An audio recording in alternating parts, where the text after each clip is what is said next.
I've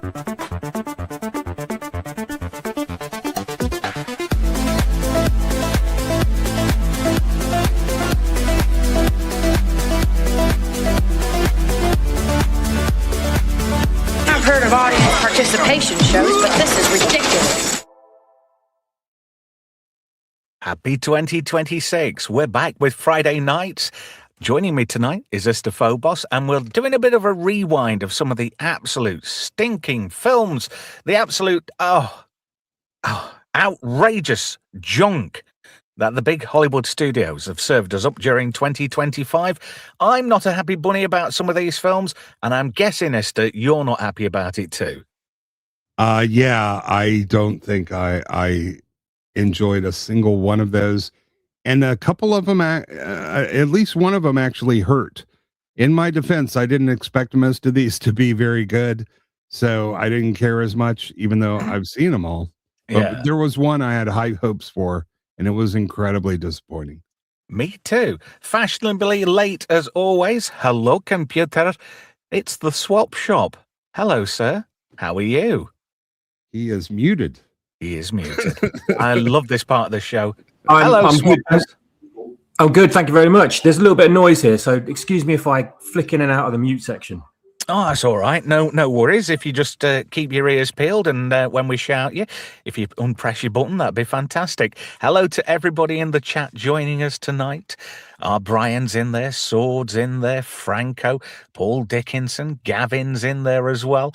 Also, I'm quite surprised, the Iceman, he cometh, Kendall Mutton Chops, Voice Dude, Not Z3PO, Eraserhead, 666, Wirren of Bly, who was the first one in today. Hello, Cock, as he says. Hello, Wirren of Bly. Franco was a close second. And I hope you're enjoying 2026 so far. A year full of promise, but delivered massively. And I say this 100%, massively on disappointment. We'll get straight into it. Always a crowd displeaser. I'll take you back now. Are you ready? To March of 2025. Disney's reimagining of Snow White, directed by Mark Webb. Screenplay was by Erin Cressida Wilson, starring Rachel "I'll Kill My Own Career" Zegler. Gal Gadot. Had a budget of $270 million. Made just over $205 million back at the box office. Esther, go for it. Okay. This thing was doomed from the very start, just because they already decided that they were going to change the classic story that made the classic movie that made the Walt Disney Company what it is today. Do you know why? Do you want to know a contributing factor to why this film was absolutely rubbish? Because it was too patriarchal and please tell. Peter Dinklage, by all accounts, because he basically guilted all the Hollywood studios to not hire little people to play little people roles. Haven't you seen that meme of that little person who tells Peter Dinklage exactly what he can go and do with himself? Yeah, the problem, the disconnect here is that a dwarf is a supernatural creature like an orc or a goblin or an eagle from Lord of the Rings. It's not a dwarf like a dwarf in real life. And he couldn't make the distinction. It's kind of like you wouldn't hire a 7-foot person to ride inside of the R2-D2 robot, would you? No, and I'm sure Kenny Baker would wholeheartedly agree on that if he was still with us. Hello to Atom Gray, who's joined us in the chat as well. Disney proper put the foot in the mouth every step of the way. And then to add insult to injury, the director told Rachel Zegler, look, cool it with the comments on social media. And what did she do? She flew out to New York and confronted the director and got herself in a whole host of trouble. Now, nobody in Hollywood will hire her. She cut her own career off in it before it even started, really.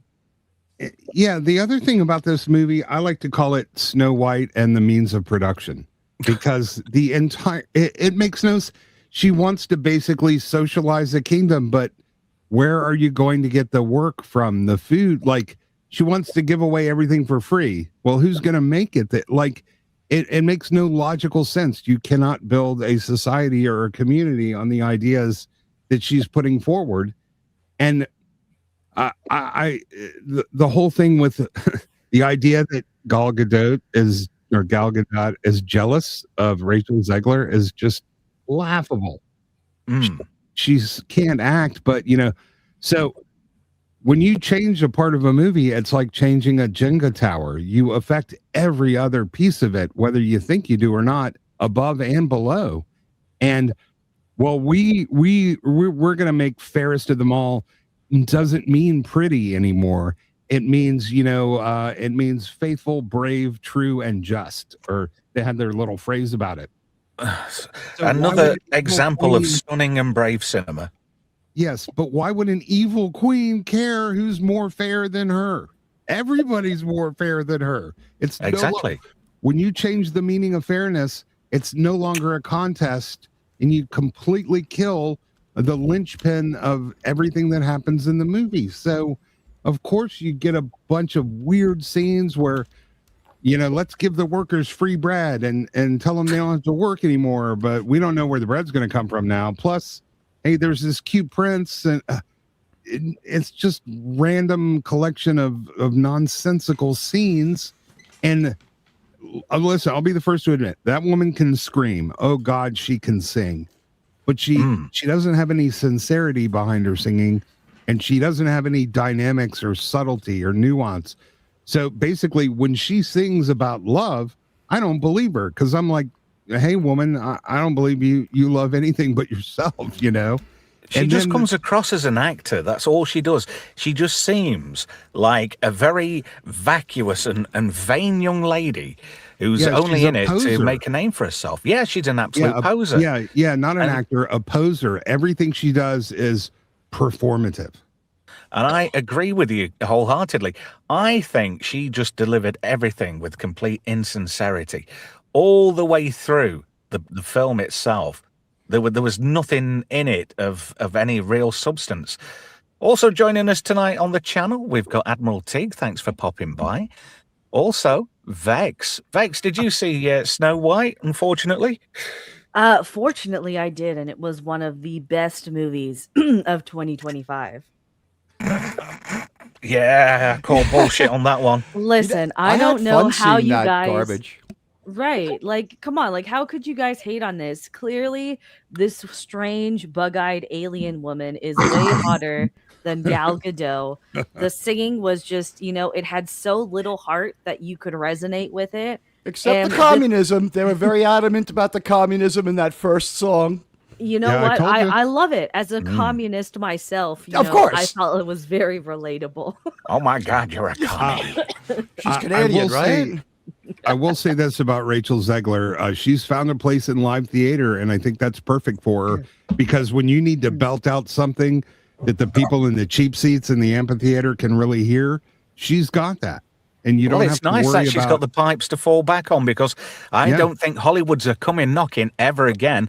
This girl is as toxic as they come in Hollywood, and that's for a lady. She retired. She announced her retirement from Hollywood in May, so they're going to have to come begging to take her back. But I mean, where does she work? Do you know what? She's just covering up the fact that she got fired. Everybody dropped her hotter than a hot potato. They all said, right, this chick is too toxic. She's like a lump of coal from Chernobyl, and everybody just dropped her in a big way. Swappers, what do you reckon to Snow White 2025? Talk about an unnecessary remake. There was no need for this. No, the original was just pure greatness on its own, and it never needed to be updated to this, whatever it is, hybrid between live action and CGI. It's when they've been doing this, had this trend now for like the last, I don't know how many years, best part of a decade, isn't it? Probably more, maybe. Where they're trying to remake all their stuff because they know they can't make anything new, right? So they just have to go back over their old catalogue. And every studio in Hollywood is creatively bankrupt. Yeah, nobody's making anything original. It's all reboot, reboot, reboot. And when it fails the first time, they don't learn from the mistakes. They go, look, we'll do it again. And then we'll do it again. And if they don't like it, we'll do it another time. And it's like somebody in Hollywood, there must be a professional department where they all just bang their heads against the fucking wall because that's all they're doing. You know, me as a gatekeeper for the cinema funds in our household, I'm not going to go out and go to see this kind of junk. You know, why? Why would I waste my hard-earned money going to see this tat? And then studios thinking, oh, it must be enjoyable because everybody's gone to see it and we made plenty of money back. We'll make another one. The thing is, they've not made any money on this. It cost $270 million. It made $205.7 million back at the box office. That tells you everything you need to know. Like Swappers said, there was absolutely no need whatsoever for this film to be made or to exist. What's wrong with the original? There's absolutely nothing wrong with it. It is a family favorite for generations. Prove me wrong. And it's could stands re-release out on it. its own these days as well because no one's doing that kind of beautiful 2D animation anymore, you know, the handmade animation. So just keep releasing that because it's always going to be fresh. You know, even if people have seen it before, people will look around at the landscape and go, oh, this is all just Drek or what's now turning into AI. And people see something that's beautiful and made by craftsmen as that original movie, and they're going to flock to go and see it because it's just fresh again, even though they may have already seen it. So I do not get why these new live-action CGI remakes all have to look the same and be the same template. Shall I tell you why? Shall I tell you why? Why they all look the same, right? Because these people in the industry now are not tradesmen. It's not people who take pride in the work. All you've got is a series of coders and programmers. That's all they're doing. They're just inputting vectors. Oh, that looks like a stick figure. We'll go with that. And like you were saying, you know, the original version of this, 2D animation, you know, painstaking work, people drawing and animating cells. Now it's all done on computers. Yeah. Right? This is how good computer-generated animations are. Look at Elio this year. Me and Esther were talking off air, and you mentioned Elio, didn't you, Esther? Yeah, I do want to point out real quick that people that were examining the tax documents estimate the true cost of this production was $350 million, not 240 like Disney reported. And that's not including the marketing, right? Yeah, not including marketing, no. And all the people that they had to pay off to get to Rachel Zegler to shut the fuck up. And you, as a UK citizen, you paid millions back to Disney for them making it in your country. Oh God. If I may just add one more thing, I think the greatest thing about this movie, it wasn't the movie itself or what a bucket of shit it was. It was that somehow us YouTubers, we criticize everything, right? We just are fine tuned for it. But the hate for Rachel Zegler and the distaste for this film transcended cultural boundaries. So even normies didn't care for this. Even normies didn't like Rachel Zegler just based off of one of the clips they saw. So I found that really interesting because it's usually a very one-sided thing. It usually just sticks to the internet, but no, everyday people were thinking the same thing. Yeah, when I heard Megyn Kelly get shout out to how that horrible thing Rachel Zegler on her show, I'm like, oh, she's made mainstream hate. Just a quickie. Internet Help Desk Plays Wrench for £20 says, happy 2026. Go and buy a premium pot knacker in new pongy cheese feet flavour. Are you talking about the Brie Larson flavour? Now I'm ill. Oh dear. These boots were made for walking. Crikey. We did Star Trek 6 the other day, and that reminds me when we did that bit where the alien with the feet, and we ended up going down a Brie Larson tangent. I'm still trying to get over that. Do you want to tell them? Do you want to tell them what happened to the stream? I think yes. You should tell them that. Yeah.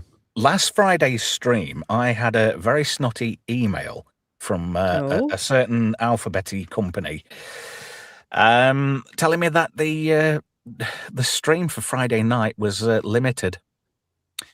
Apparently, we mentioned president a few times. We were talking about the president of the Federation, played by Kurtwood Smith. And apparently we need some kind of license to talk about American elections.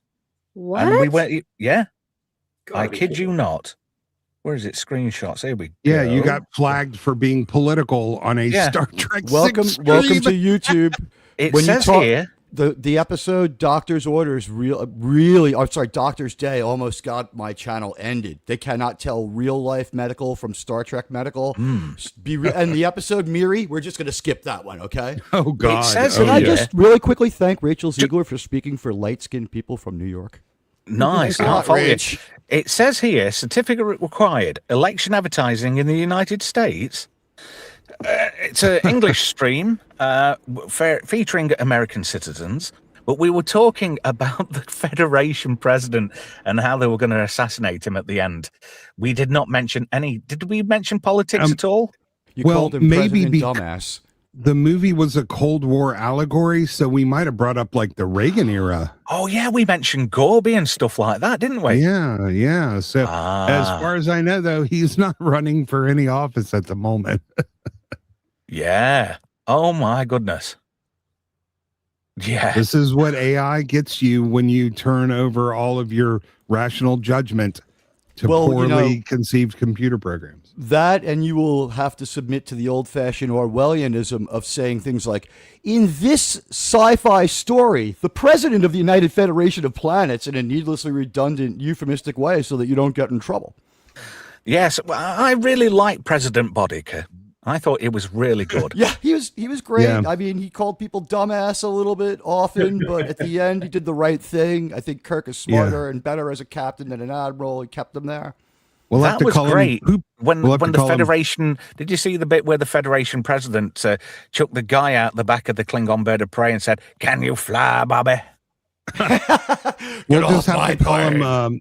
We'll call him Poopadent, and we'll just make up Yeah. more language to get around the AI triggers. But Yeah, so definitely. Poopadent. So overall, how big of a stinker for 2025 was this? Because I think it's right up there with the best of them. This movie? Yeah. For about 3 minutes, the Gal Gadot song had like a moment of fun, and you could see in that 3 minutes what they could have had if they had done a better movie and been a little more original. No one wanted this, like you said. This was worse than the 1970s live-action Snow White by a whole lot.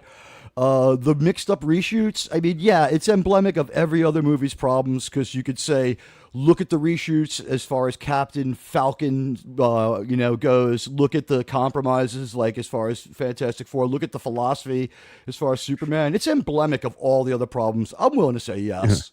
This You was gotta worse. do better, Evil Queen. This was worse than the Christmas Star Wars special. I'd sooner watch that Worse on than repeat. Polar Express. I would sooner watch Ewok's Caravan of Courage than this. My community paid me to see this, so I did enjoy seeing it. But I mean, let's be honest, the target audience, there was a woman with about a 6-year-old child who walked in before the movie, watched the AT&T commercials and other things because no movie trailers except a couple of Disney things were shown before it. No movie wanted any association with this garbage. That kid was Speaks asleep, and volumes. the woman woke her up and walked out about 25, 35 minutes into this terrible, 91-minute movie. It's really short. It's like 89 minutes. It's Well, terrible. I think myself and 2025 are glad that Rachel Zegler's not coming back Yeah. in any capacity. As a Latino New Yorker, I'm glad she's not coming back. You got to admit, though, Gal Gadot looked hot in that tight little leather number she was wearing. Like, at least there's a redeeming quality to this Nope. movie, unlike most of the others. Mm-mm, mm-mm. Oh, you don't think so? No, she is of a certain ethnic origin, so she can't ever be hot. Oh, Well, let's not go down that route. I'm in enough hot water. Trust you, Vex. That's why we love you on the channel. You're so unpredictable. You're our loose cannon, and we love you Yes. for it. yeah. My special parts, they don't know ethnicity or anything else like that. Well, know what? I That's fair. wouldn't touch it. I wouldn't touch it. She's not my cup of tea, to be fair. But then again, Oh, I think she's gorgeous, man. I think if it was a case of her or Brie Larson's feet, the feet get it.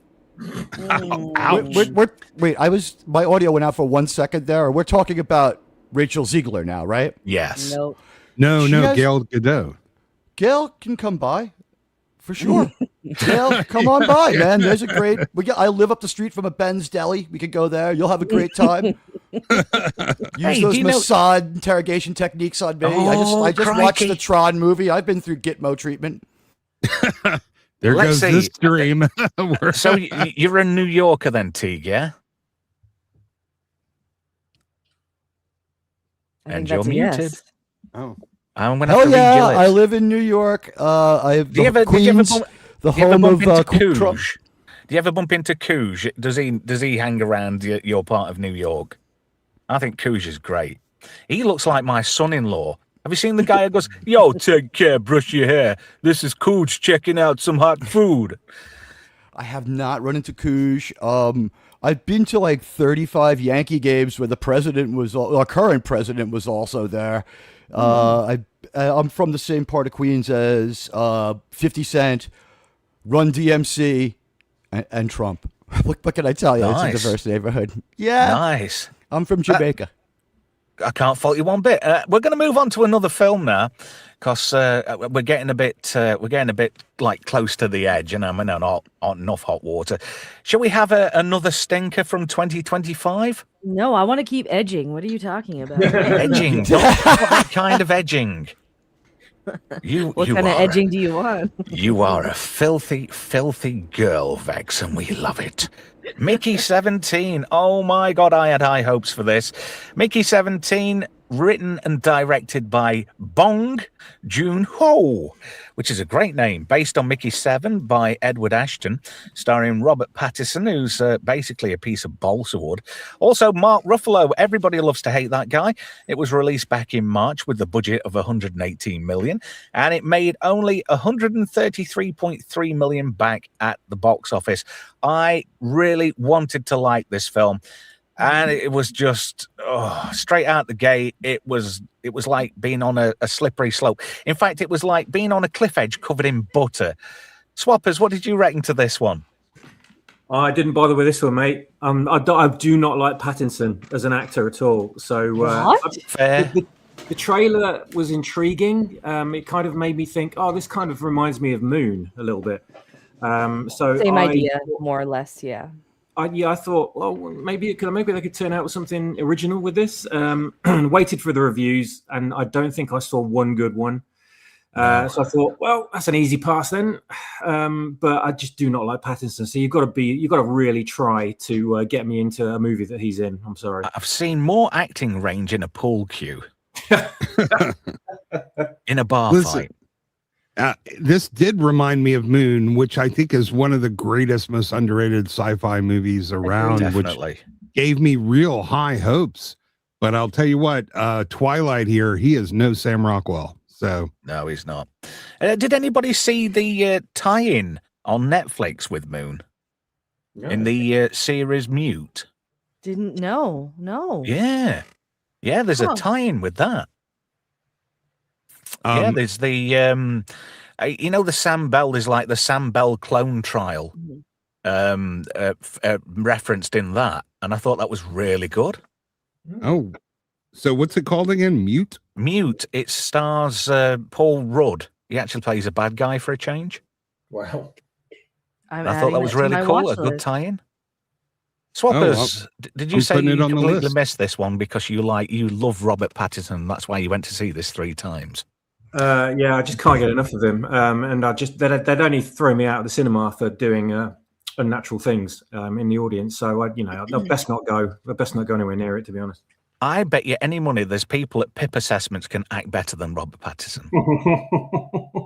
How If can you you say know, that about you the know. only guy not to lose any effectiveness when he put the bat mask on? He was just as emotive as Batman as he was as Clark Kent. Oh my God, this guy, I have never seen a better Batman ever. What do you think, Vex?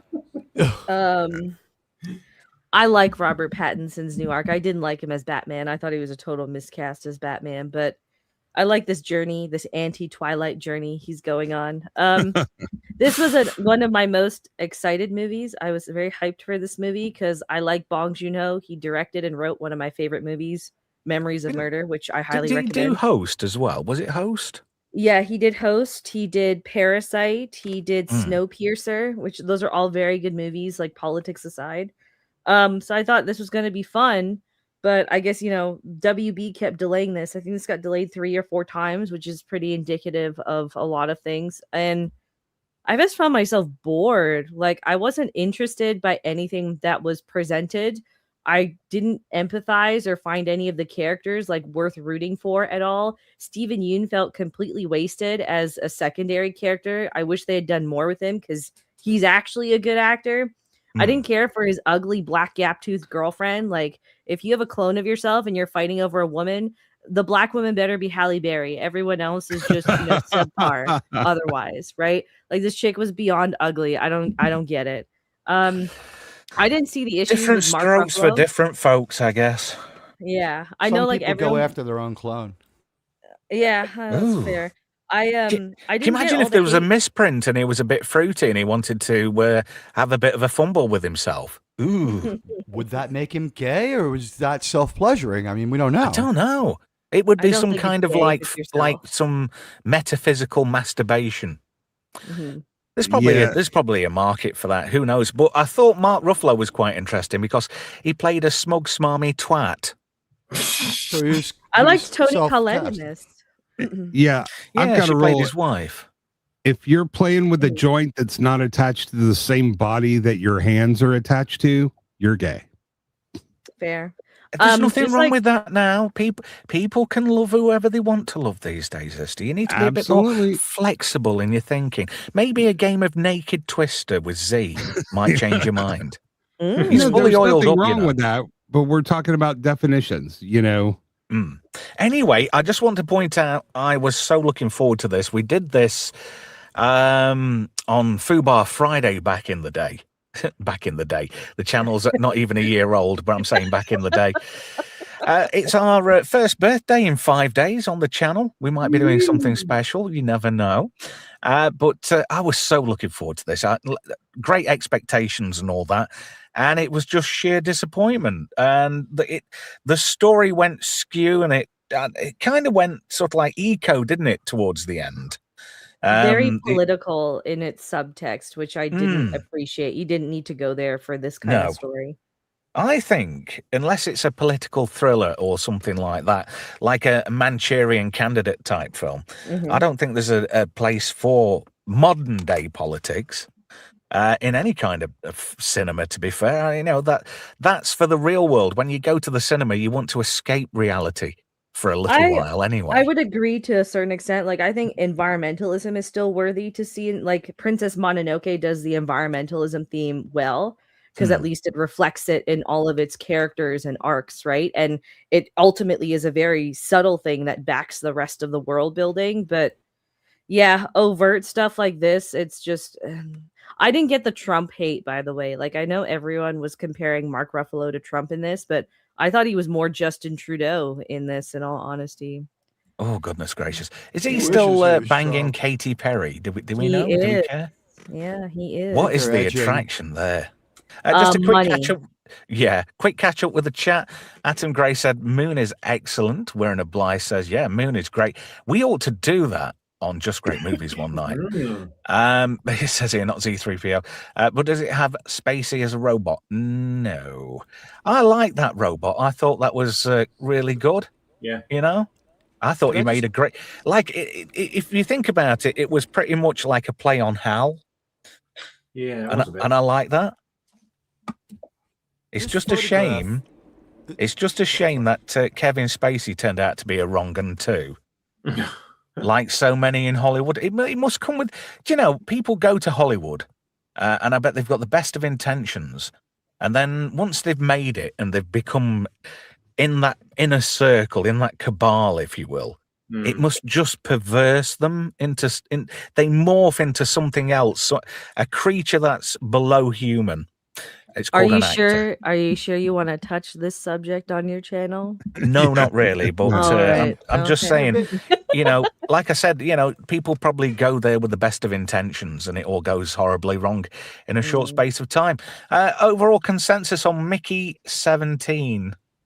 It looks like a picture from Disney's Star Wars Empire Strikes Back musical. This is the what was her name? The Asian girl in the new Star Wars, Rose Tico. Yeah. This is like this is Kelly like Marie the Tran. this is like the cover of her action figure. Yeah, he's Is that better is that looking her than at Rose the Tico. 11 o'clock? Is that her at No. 11 o'clock? No, That's not Rose right there. With the no, stash? sorry to disappoint you. No, she probably has got a tash. I don't know, but she's got the right name. Moving swiftly on. Yes, this she film, does. this film is just it's trash. Yeah, I do want to mention that this was the only one that really hurt because it was the only movie of the lot of them that I was hoping that I had any hope for it to be good. So this disappointment, was worse than the others. Edward Ashton's book is far better. So if you want to have a good read, Mickey 7 is actually better than Mickey 17. Oh, yeah. Jay says Timu Moon. Yep. Let's just have a quick catch up with the chat there. Let's stick that up on the screen. Timu Moon, I agree with that. Oh dear. Oh, Paul, wake me when something good pops up. There's nothing good on this. It's a review of all the junk that we had to endure during 2025. Sword in the Storm says to Paul, it may be some time. Yeah. You are here because we are basically ripping on all the bad pop culture in 2025 at the cinema. This is only film number 2. Right. Yeah. Who's going to be really unimpressed with number 3? What was God. number one? do I missed number one. Oh, Tough Titty, you should have got here on time. Yeah, I'm Moving sorry, on. I'm on American time. Oh, I'll let you off then. Predator Badlands. Oh, directed by Dan Trachtenberg, screenplay by Patrick Eisen, starring Elle Fanning and Demetrius Schuster, Kuala Lumpur, something or Worf. another. Released in November, had a budget of 105 million and made 184.3 back at the box office. I find that really incredible to believe. I think that's bullshit because this film was absolutely dire. This was like having wisdom teeth extracted without anesthetic. Vex, your opinion. I was going to say Vex. I was going to turn it over to Vex. She does this movie. Well, good. shut up and ladies first. Vex. Oh my god, I can't rant because I have a sore throat now today. Okay. Should have gargled with something salty and warm. I don't have anything salty or warm. Why don't you come What and about help warm me out, water with Trev? salt in it? That usually works. This and Predator Killer of Killers, which came out in May. Okay. Never in my life have I ever wished death on a creative, and I wish the worst kind of death on Dan Trachtenberg. He is the bane of my existence Thank for you, what Zay. he has done to the Predator franchise. I don't understand anyone who thought this was good. I don't understand who thought this was an idea to greenlight. I don't understand why we've, blackified a Predator. I'm so confused on so many things that happened in this movie, as with Dan Trachtenberg's other entries into the Predator franchise. Like, there are so many forms of torture I would literally take from the Book of Mangala just to for Dan Trachtenberg. I would go that far, and he's definitely Jewish with that Berg name as well. So it just doubly pleasurable. Hell yeah, I live in. I'm not, I Goodbye ranted monetization 2 days for in a this row. stream. I'm sending the bill to you, Per. I can't with this fucking movie. Like I will commit genocide to save this franchise at this point. But I understand how Star Wars fans feel, and Star Trek fans, and Doctor Who fans. I get Every it. franchise is getting it. Every franchise is getting it bent over hard and done dry. And it's just the way it is in Hollywood at the moment. Well, it's getting better for Star Trek, but everyone else, yeah. The masculinity stuff aside, it's like none of these movies fundamentally understand what made the original Predator like so beloved by everyone and like a cult classic. And on top of that, it's like every idea Dan Trachtenberg has, it comes from this one not even 5-minute scene in Predator 2 when they're in the spaceship and they see all the stuff. So Yep. everything else is just like, it's just insert fan fiction. And like this movie especially very much felt like, oh, we wanted to make a Star Wars movie, but Star Wars isn't making us money anymore. So let's just rebrand it as Predator because people still love the Predator franchise. And I'm really at a lot. Well, no, I'm not at a loss for words, but they're words that aren't appropriate. So you guys can take over. You've got to admit this film was utter shite, and it was not just regular. It was steaming. It was piled up. The script was terrible. The plot was terrible. The special effects were terrible. The whole premise of the thing, you know, he's the runt of the litter, and the only thing he rhymes with is runt. Mister, what do you think? I've been listen. I love Vex ranting on this movie. Sorry about your sore throat, but I do have to say that very, very few movies do so much damage to the entire franchise, going backward and forward, is this one. And I'm a big believer in letting people like what they like. We all have crap that we like. But if somebody actually genuinely likes this movie, I don't think we can be friends, because that just makes you so stupid that I will never be able to find any common ground. Nothing in this movie makes any sense from the very opening line where he tells his brother, he's looking at a little tricorder and his brother's like, he's like, I can feel you, brother. I'm like, no, you're not feeling him. He's on the screen. He's on the freaking radar. From then on, everything makes increasingly less logical sense. And now, Vex, you're right. That's why he says the line, because they're trying to be Star Wars. He's like, I can feel you. That's exactly why. But a logical progression from scene to scene, the complete ignoring of any sense of time, space, physics, impact, ballistics. Like, this is just like, this was a bunch of very dim-witted people in a room going, you know, it'd be cool. Yeah. And you know, what'd be cool is he takes an electric eel and uses it as a gun. Oh yeah, that would be cool. And you know, why don't we take Elle Fanning and rip off the best part of her and keep it out of the movie for, you know, for 90 minutes? Oh, God, if only she'd have shut the fuck up. All she did was yak, Had no grinding boobs. him down all the way through the film. Yeah, and on top of all this, let's put a bunch of ideological DEI messaging in this. And that is what this movie is. Pretty much. And, you know, I got the whole feeling this was like Predator Light for teenagers. Because they all like made a little gang, didn't they? The creature he was sent there to kill to prove his worth as a hunter and become a part of the clan. It was that little monkey thing what turned into a big whatever the fuck it was at the end. Yeah. So yeah, they got the Grogu. Yeah, it's just basically Mandalorian rehashed. Yep. Yeah, But like I say, it came across very Scooby-Doo. Oh, we're a gang now, and we can go around the galaxy solving mysteries while Special Predator does a bit of hunting on the side. Yeah. And you know, I don't believe Elle Fanning can just fucking bore him to death by yakking at him, and then you can have this big whatever the frig it is, the mutant Grogu, the bastard child of Stay Puffed, and it can go around and eat everybody because that's what it does. Yeah, she really didn't shut up, and that's coming from me, as somebody else pointed out. The other thing, I don't believe for a second this movie only cost $110 million. I don't believe that for 1 second. Yeah, it looks like a $30 million slap job to me here. Well, It says 100 on paper. It says 105 million, and it made 184.3 back. I think that's utter crap. More like it cost 184.3 million and only made 105 million back at the box. I would suspect that the budget is probably closer to 150 because Predator Cock cost 50 million. So it's funny how the asymmetrical purple haircut has lasted throughout this whole period of terrible movies starting in like 2017. That's I the know, it's just bad. LGBT hair. That's the LGBT side shave right there, buddy. Yep. You get that issued to you when you show up in Hollywood. So is By this the a way- lefty? Is this a lefty predator by any chance? Oh, extremely.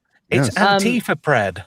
There's there's just minor things that Dan Trachtenberg doesn't understand. So like the dreads that predators have, it's not hair, it's not there for aesthetic. Those are actually sensors that Right. actually helps them better like understand their environment. And he's turned it into this blackified dumbass rapper ponytail. Like Yeah, they're like tentacles, right? They're sensors that, or like a snake's tongue. yeah. I don't think he watched any of the Predator movies. This predator looks worse than a TNG alien. This looks like a Kazon from Voyager. I mean, this is terrible. Oh, that's an insult to hair. Kazons everywhere in the Delta Quadrant. Yeah, You do realize that, don't Well, you? I'm strongly anti-Kazon. Let's just go right now. yeah. No qualms about it. Well, the Kazons I don't want them on originally my block. Oh, Yeah. do you know what? You know what you've made me think of now? What was the biggest insult to Predator in Star Trek? Can you remember? The Herosian. The Herosian, yeah. What an absolute just rip-off. The only decent thing about the Herosian was they actually got Tony Todd to play one once, and that was great. Yeah, Yeah, let's the make Swappers this. good Just actors. hold on, guys. Swappers, you're not getting a word in on this one. What did you think to Predator Badlands? Did you have the unfortunateness to see this film? No, I just watched everyone's reviews of it, and luckily that was kind of like watching it, but far more entertaining. And everything that Vex said, absolutely spot on. From everything I've heard, I haven't heard one person say one good thing about this from people I trust, at least anyway. But there's so many. What astonished me most was there were so many people online clapping like bloody performing seals at this film, saying it was the greatest thing ever, and Chills. creating loads of questionable sexual fan art to do with it as well. And Yep. shipping these two as like, oh my god, I couldn't believe what I was seeing. There must be like closet furries or out furries for all I know, but the internet's full of it. And I just thought these are the people, these are the deranged deviants that these movies are being made for now, because they're bringing them all out of the woodwork. It happened with Star Wars with the Raylos, and it started like over a decade, 15 years ago, whatever it was, with Twilight. It brought all these freaks out, all these degenerates, who started seeing things that weren't there in movies, and then they made things of it, and then that sprungboard off into like fan fiction and all this other stuff across the internet and websites dedicated to it, Twilight mums and whatever. and then Hollywood obviously saw all that and thought, right, Ka-ching. there's a market here. What can we do? Or like the online fanfare for this movie, I'm 90% certain like most of it was botted, because the week after this movie came out, it all went quiet, and now that we're 2 months later, nobody talks about this movie at all anymore. On Did top you of that, notice though? Right, an interesting correlation there. Because all the shills were like, "Oh, Jared Leto, oh Tron Ares, oh never seen anything more better." And then 2 weeks later, when this film came out, they dropped that quicker than Space AIDS. yeah. I think that this had the second biggest cope, only to Tron Ares online, and I do think a lot of it's botted, but clearly there's somebody behind all that. Yeah. Yeah, of Yeah. course. Disney have bought a big chunk of the internet. Let's face it. Oh, yeah. Nobody's seen these films, and there was an online rumor. You might have put me onto this, Swappers. I can't remember. Correct me if I'm wrong. But there was a thing about Disney buying tickets to their own films. Oh god, yeah. In cinemas. Yeah, I think It was you, wasn't it? I remember now. This went back to like Captain Marvel. This did. Yeah. There were reports of people. People that worked in cinemas were reporting that certain theaters were completely empty, but somehow the movies were sold out. They couldn't figure out why. And they were Marvel movies. It was Captain Marvel at the time. I remember it distinctly. And I don't know if anyone else has heard about all this, but kind of. I can attest to it happening at Snow White. I could attest that they did it to Snow White because I walked past a row. Like, okay, they do block out a bunch of theaters and block out the competition, but I walked past like 5 empty Snow Whites to go to my Snow White, playing at various times, and I saw like one of the first 3 or 4 performances. So I walked past a bunch of empty theaters, and in every theater, the same 5 seats were taken. They weren't the best seats. They were a little too close to the screen, and you would wonder why anyone with all the choices in the world would take the 5 seats furthest from the aisle, closest to the screen, just like one row back. And the only time I ever saw that disappear was when there was a moderate crowd at a Disney movie for not Thunderbags, but Fantastic Four, which is another terrible movie. Maybe a lot of people with neck braces went to see the films that week. Yeah, Trev, I don't think I talked to you about this, but I actually talked to an accountant that works for that company because I specifically asked because it's way cheaper for them to buy tickets and get half of that money back than to spend it on marketing. And they told me the way you can tell is they're going to be promotional tickets. So the next time I was in the theater, I asked them how many of the tickets for this showing were promotional tickets. And that was Fantastic Four. And they said about 30% of this showing were promo tickets. It's all a lot. It's all bullshit, isn't it? It's all bluff. Oh, this film's done fantastic this week. Yeah, but you've like bought 30% of the tickets yourself. Yeah, well, Disney always chases headlines because they use it to advertise the rest of their stuff. But once that system starts breaking down, it's just like throwing money away, because if nobody goes to Predator Land in Disney World, then losing money on that movie doesn't gain them anything on the back end. And Disney Plus is a failure, so they don't make any money on that side either. So their whole it obviously is, because the amount of adverts on Disney Plus over here is it's stupid. You know, I pay for premium. Well, I don't pay for Disney. Somebody else pays for that. But everybody, remember the days when people used to sign up for streaming services to get away from ads? Those days are long gone. Oh yeah. You know how you can watch stuff online and not have any ads? Well, you gotta put on your eye patch, matey. Arr. Yar. I agree.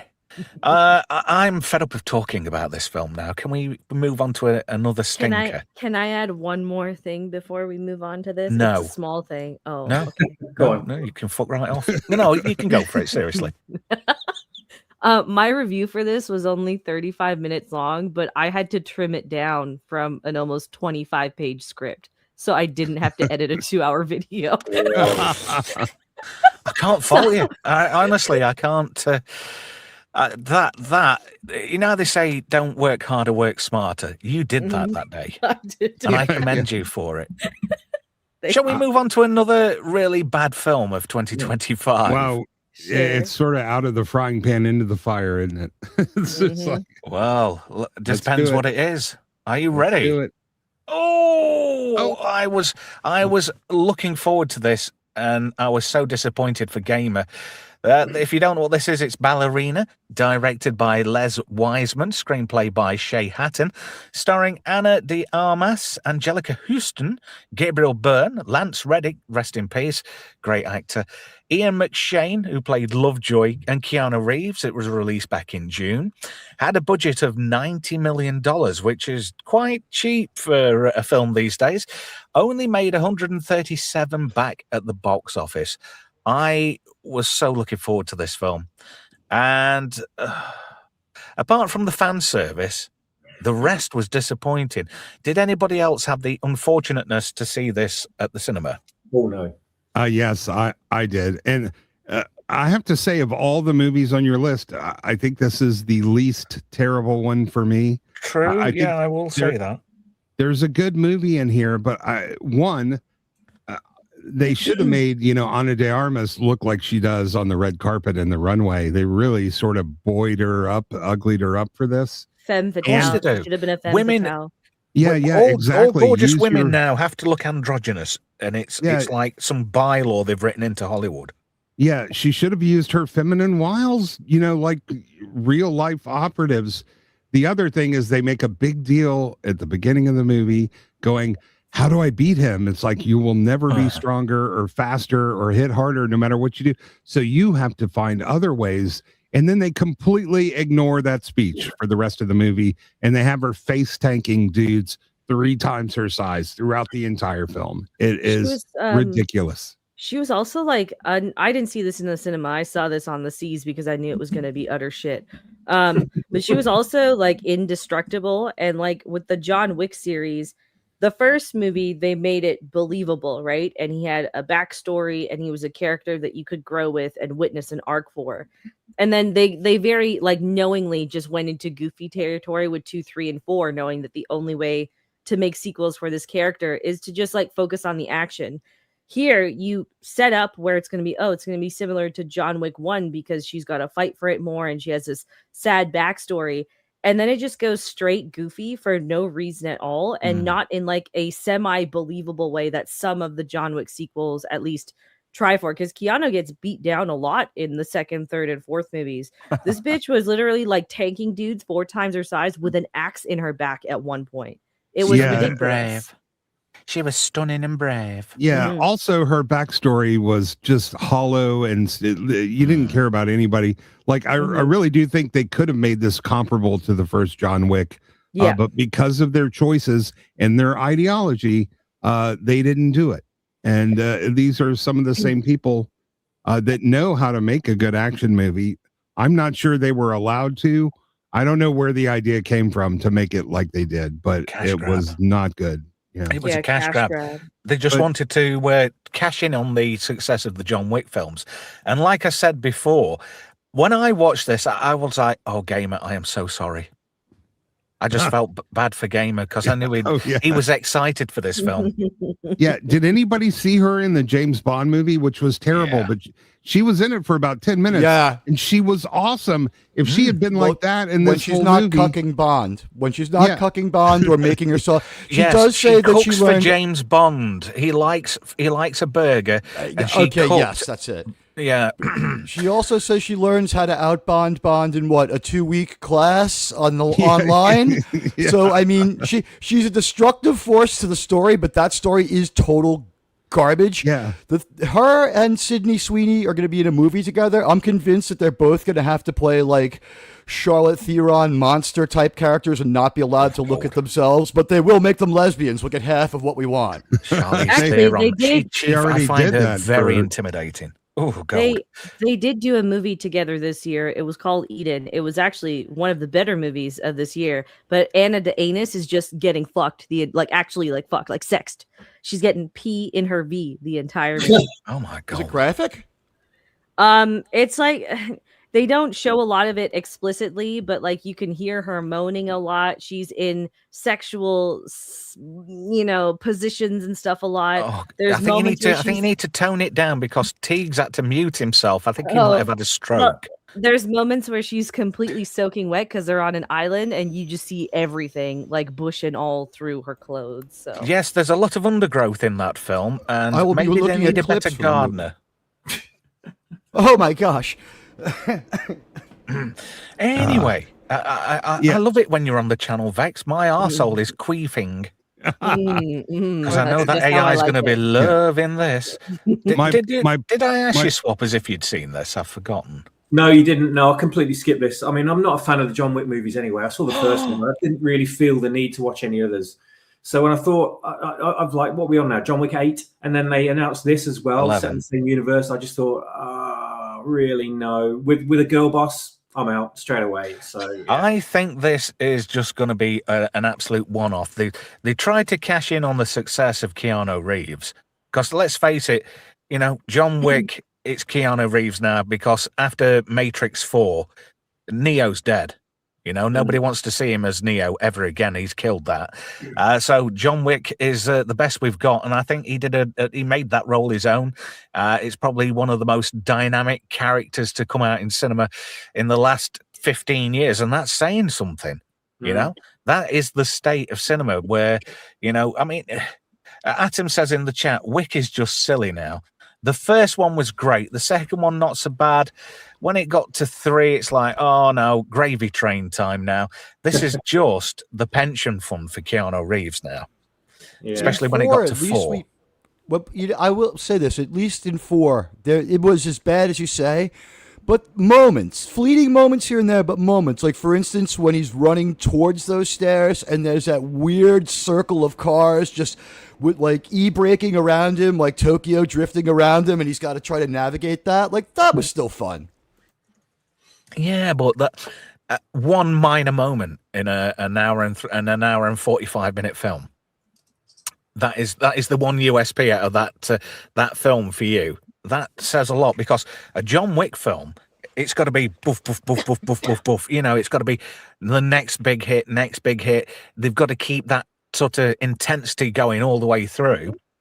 They couldn't provide that with the follow-up films, because it's a tired format now.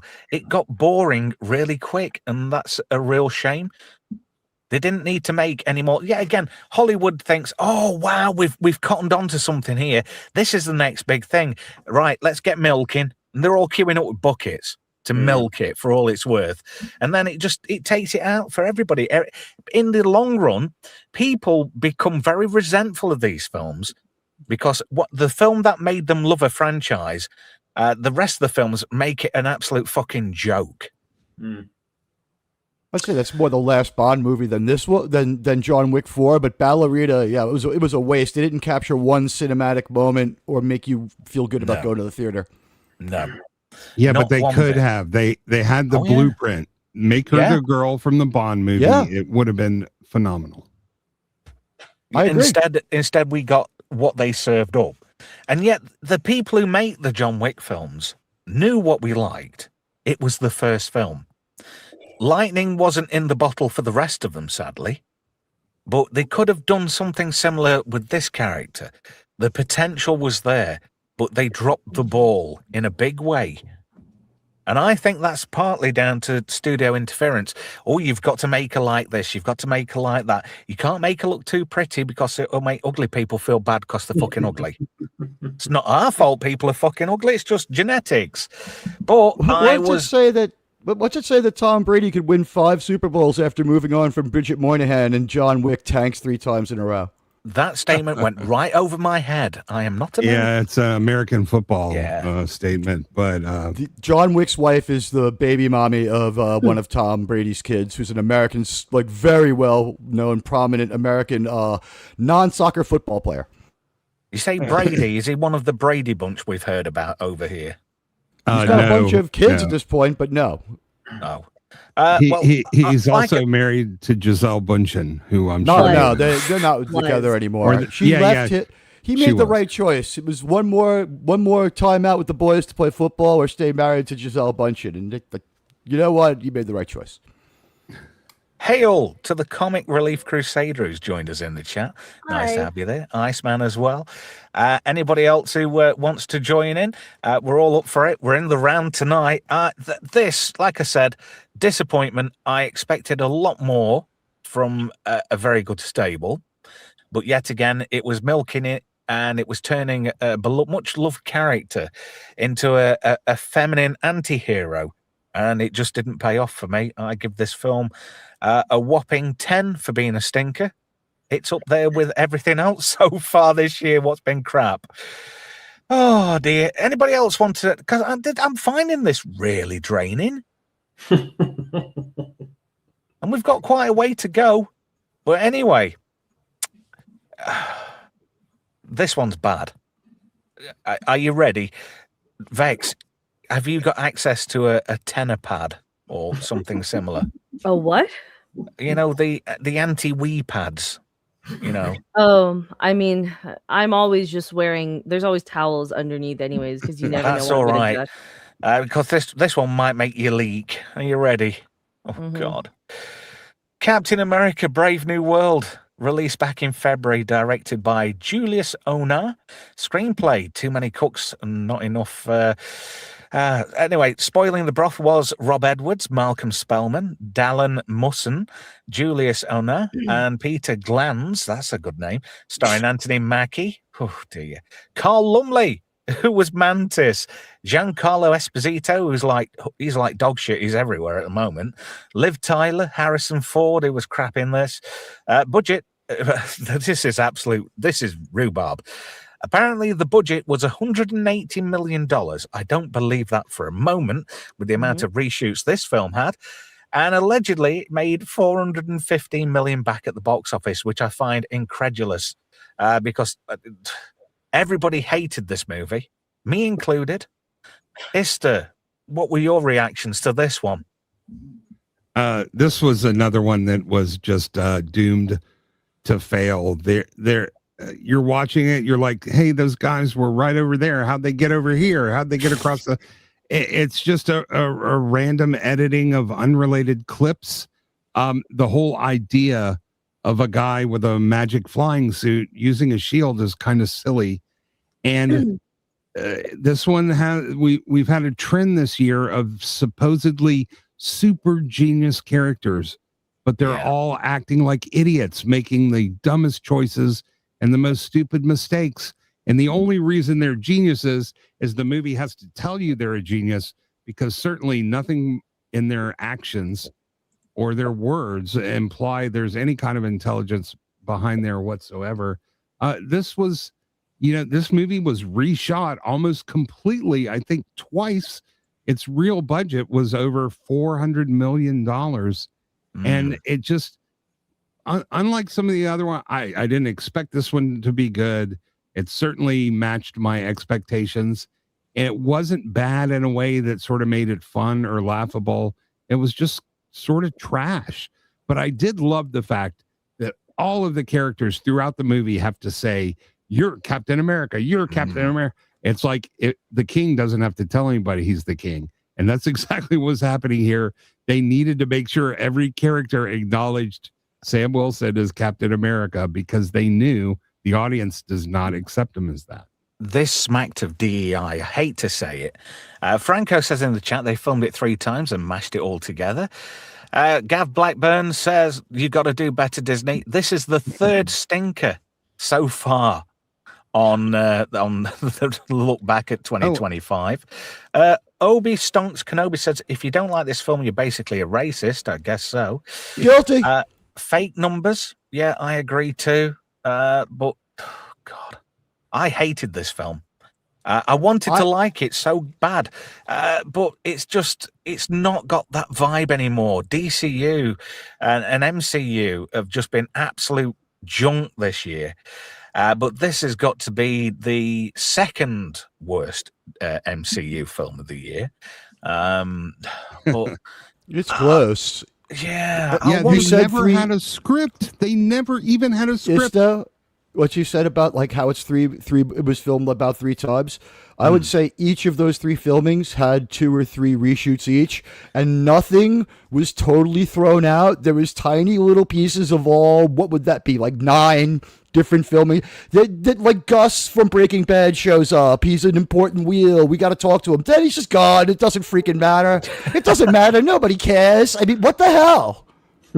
Yeah. I sat in this movie and it reminded me nothing so much as Dial of Destiny, as far as like, why is Antonio Banderas here? Oh, he's gone. Okay, what the hell's happening now? Why are we, it was that level of, the word is like, if I may say, batshit. It was batshit. It was. And the whole Harrison Ford thing, that was just, oh God, the ending was just, oh. And you see him in 1923 and he's effective, and then in that he's back to being, Han Solo of The Force Awakens, just inept and impotent. Oh God, I am agog. Vex, please help me out here, because I've got nothing good or anything positive to say about this film in any shape, way, or form.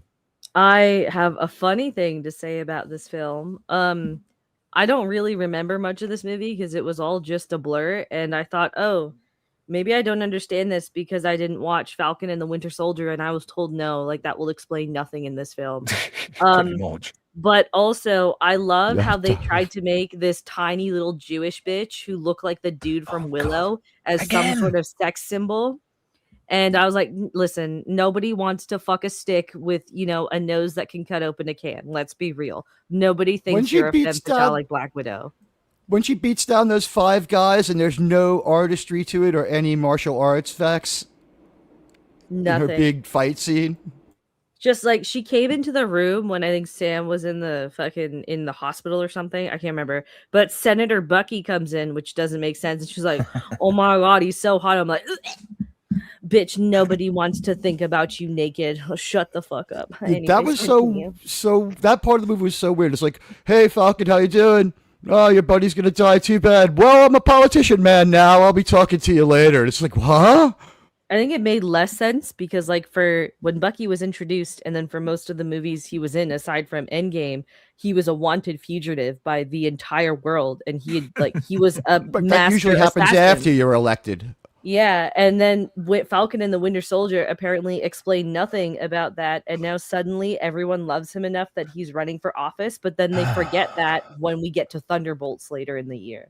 So Yeah, the Thunderbolts tie-in was so it didn't make sense. And then when he shows up in Thunderbolts, like it's just he beams in and beams out. There's that one sequence with him with the motorcycle that's like an action sequence. Say about that what you will. It didn't make sense in context of the movie. And he's just like, hey guys, okay, well, I'm a politician man now. I'll be talking to you all later. And he moves on again. Funny one in the chat, Comic Relief Crusader says, Captain Token and his shield, and also a Red Hulk. did anyone like that. see the latest trailer for Wonder Man at all? No. Yeah. So they're bringing back Ben Kingsley's Mandarin, which I thought was strange. And we're kind of now in this arc of Marvel where they don't know what to do creatively. So they're starting to just pick up pieces from like the early phases of the MCU, hoping that that's enough to like tease people back. And they clearly were doing it here by doing a tie-in to 2008 Incredible Hulk. But they made the villain into like this dumbass with a broccoli head, and nobody cares about Harrison Ford as Red Hulk. We just saw Harrison Ford 2 years ago crying about his diaper in an Indiana Jones movie. Like, I'm just at a lot. This movie had potential to be a lot better. I like Anthony Mackie. I don't completely hate the character of Falcon. I don't agree with him being Superman, or not Superman, Captain America. I didn't care for his, beaner friend at all, who just like threw out Latino jokes throughout the movie either. I'm so glad I've memory hold most of this movie like I did with Superman. Do you go As a off like this Latino, I on was Drinkers happy, channel, yeah. by the way, Vex? Pardon? Do you go off like this on Drinkers channel? Listen. Okay, I did a little bit the last time, all right, but I'm also feeling a little bit feverish right now, and I'm trying to start the new year off right. I'm being my authentic self. Good. Don't hold back, dear. We expect better. This movie deserves every bit of vitriol. I mean, It does. this was my community has an enjoyment of sending me to known terrible movies and demanding that I do a LGBT serious. community. No, they want to see me suffer, kind of, and they vicariously enjoy it. So they're like, we want you to approach this with your usual seriousness. So they sent me to Snow White, and then they sent me to this. Like, it was not my idea. And even though I was pleased that they believed in me enough to go see it, like, this movie it seemed torturously long. No matter how long it was too long. It was awful, yeah. Harrison was terrible in it, just like Effect said. And I had watched him in 1923 from Taylor Sheridan, where he was powerful again and he was impressive again. I was ready to feel good about Harrison Ford. And then he comes out and does this piece of garbage. And then we see like Liv Tyler, and she's just like, oh, hi, Dad. And it's all weird. And it's just like, it was CGI Liv Tyler too. It wasn't even the real Liv they Tyler. slimmed her down and put her in the mirror. Yeah, she was reflected in the glass of his cell to make the CGI cheaper too. It wasn't even straight on CGI. It was her reflection. It was really just, they do that a lot in New Trek. I've seen better graphics with kids with crayons, to be fair. Over on If Rigged there's nothing Tomatoes, wrong with however, her look, if there's nothing wrong with how she on looks, why Rigged change her? Tomatoes, Sorry. according to the tomatometer, 46% from the critics, and regular moviegoers apparently gave this 75%, and I think that is just rhubarb. More Nonsense. rhubarb. That is utter shit. I think. I recall when this movie did finally come out, I think whenever you levied any criticism towards it, the immediate response was, "Oh, you must be racist." So I suspect that's why a lot of the tomato score for the audience is as high as it is, but also Rotten Tomatoes is not reliable anyways. No, And it's Vex Rigged has just Tomatoes. And Rex has everybody just knows proven it Disney failed. have got them in the back pocket, left, right, and center. Mhm. Like 90% of all the critics on there as well, they're all bought and paid for, which it's systemic across Mhm. all platforms now. Mhm. You know, that people are bought. They don't even go and see these films. They just go, right, there's the synopsis we've got from the marketing department. I'll write a bit of a couple of paragraphs, or people will think I'm great. I'll put it on social media. And that's how it pretty much goes these days. Nothing is genuine. Everything is disingenuous. It's fake. It's just ka-ching for money and words. That's all it is. And that just shows you the state of our society in general. You know, everybody has got a price, some cheaper than others, I hear on the internet. I'm dirty. Yeah, We've proven this movie failed by the Rotten Tomatoes not being contested or them not having to turn it off. Because think about it. If people had seen this movie, we all know that word of mouth would have absolutely overwhelmed any idea that this movie was good. This movie was not good for even the first 3 or 4 minutes. I was like, huh? This was a series of gobsmacking vignettes that made no sense and were only loosely related. It's more disjointed than a bloke who's been in a car crash.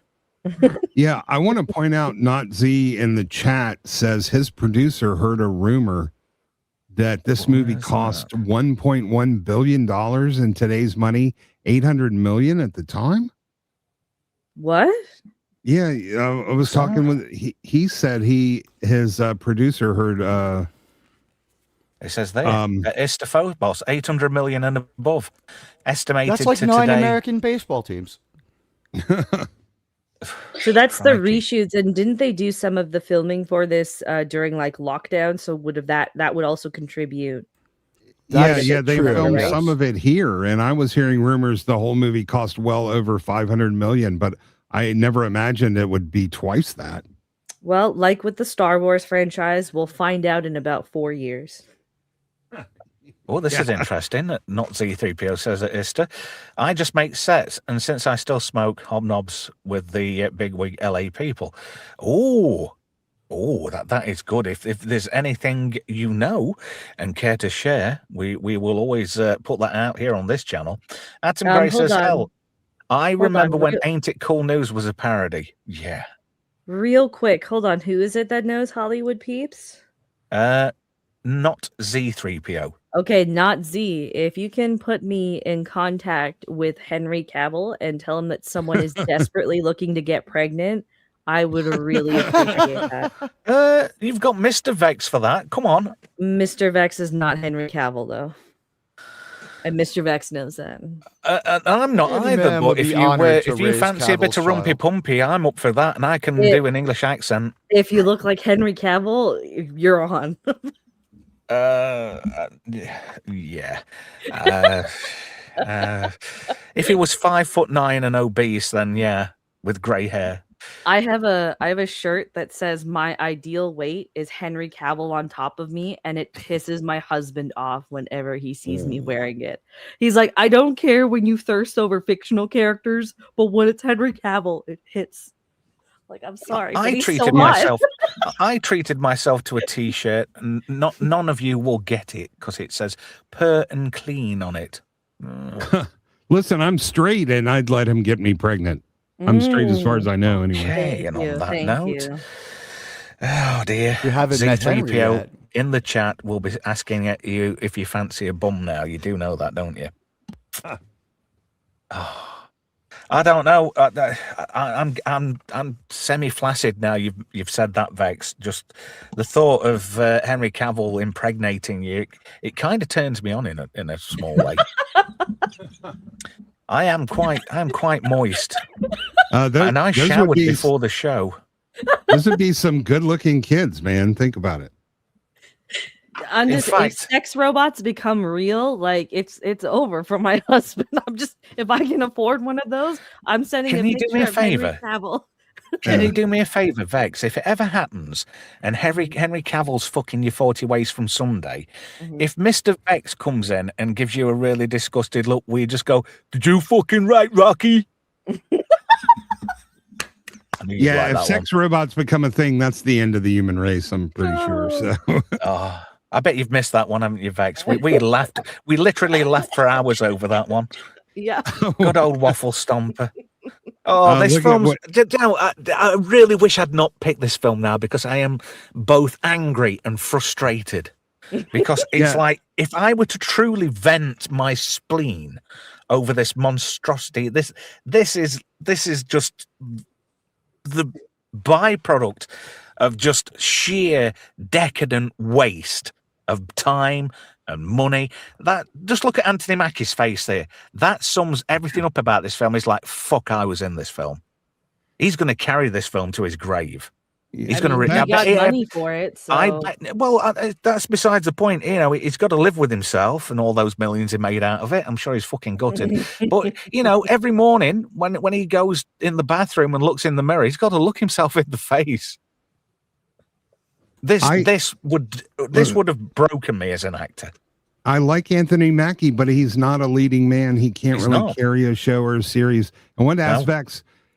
What if they gave you Cavill, but then halfway through they swapped him out with Liam Hemsworth? Oh God, no! I'm gonna have to change the towel out from underneath. You know what? I thought Liam Hemsworth is the hottest Hemsworth brother. Okay, I don't care what anyone says. He's hotter than Chris. Oh, so you win either way. I see. Yeah, it's a win-win for me either way. Ooh, but he was with Miley Cyrus. So aren't you slightly afraid? Or he's survived 10 years past that. You so know maybe what? He's okay. I know that Liam is a good lay because he managed to keep crazy, slutty, dumb as fuck Miley Cyrus in good behavior for all 10 of those years. There you go. That is true, God. but what she might not have given him anything too dangerous. She might be able to get rid of it with penicillin. No, And he's therapy. fine. He's fine. It was all. Do you want to go see me fuck a chicken? I can do it. Before she went all Amanda Bynes. Yeah. Poor Amanda Bynes. We remember her. Mhm. Poor girl. I More need to move empathetic on. than Britney. I feel. I mean, I showered before the show, but this film makes me want to go and have a quick douse in bleach. Oh God. Oh, this film is shite. It's beyond shite. I promised to be a good boy with all the AIs about on here now. But this film makes me really want to say horrible things and horrible words. And I'm not that guy anymore. Oh, that's a shame. I am really. Oh, this film was shite. What does everybody else think? Shite. So Shite. say we all. Yeah. Swaps. Gave up watching Marvel movies after Endgame. So they're just if they want me to go and see more Marvel films, they're screaming into the void because I just won't do it. And even all this new baiting of these trailers for this Doomsday movie or whatever it is online over the last month, they can screw off. I do not care. Mhm, That's jumping the shark right there. They bring Robert Downey Jr. back to play Doctor Doom. Oh, Esther, I'm not even going to ask you what you think about this film. I just want to get out of here. Oh, God. Megan 2.0 screenplay and directed by Gerard Johnston, starring Alison Williams, Violet McGraw, Ivana Sanko, and Jermaine Clement, too, does that bloke who's a bit Mick Jagger, but with a New Zealand accent. Released in June with a budget of $25 million, which ain't bad, really. That's indie budget, really, now. But only made 39 back at the box office. I watched this and cringed all the way through. It was like, hang on a minute, they brought the robot girl version of Chucky back for another spin, but this time we're going to make her a good girl. Oh, God. Did you see this, Teague? Maybe I saw not. the trailer. It was creepy. They didn't seem to know what they were doing with it even then. The trailer was before Captain America, appropriately, and it was just Megan dancing, and it was like you said, it was like Bride of Chucky dancing to some weird music for like a whole minute. There was nothing more to it, and I was like, Matugan, what the hell is this? And it was just creepy, and it never seemed to find its tone. And from what I heard, it landed wrong. The trailer gave me no desire to see it. Landed wrong. It crashed and burned.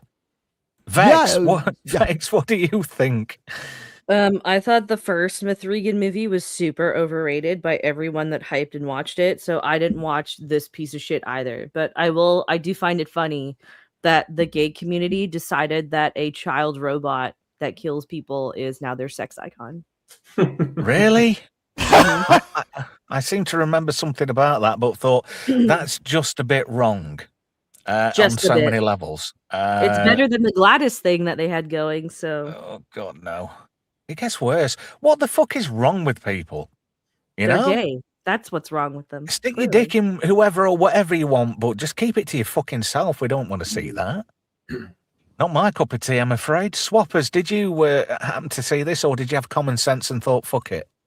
I saw the original movie, thinking that it was going to be garbage, and then I think it might have been, I think it was on BSUP. Or one of the guys on BSUP said that they really liked it. What's that? So we don't talk about Cynic other did. shows. Nothing Cynic liked nothing it. exists outside of my universe, you know.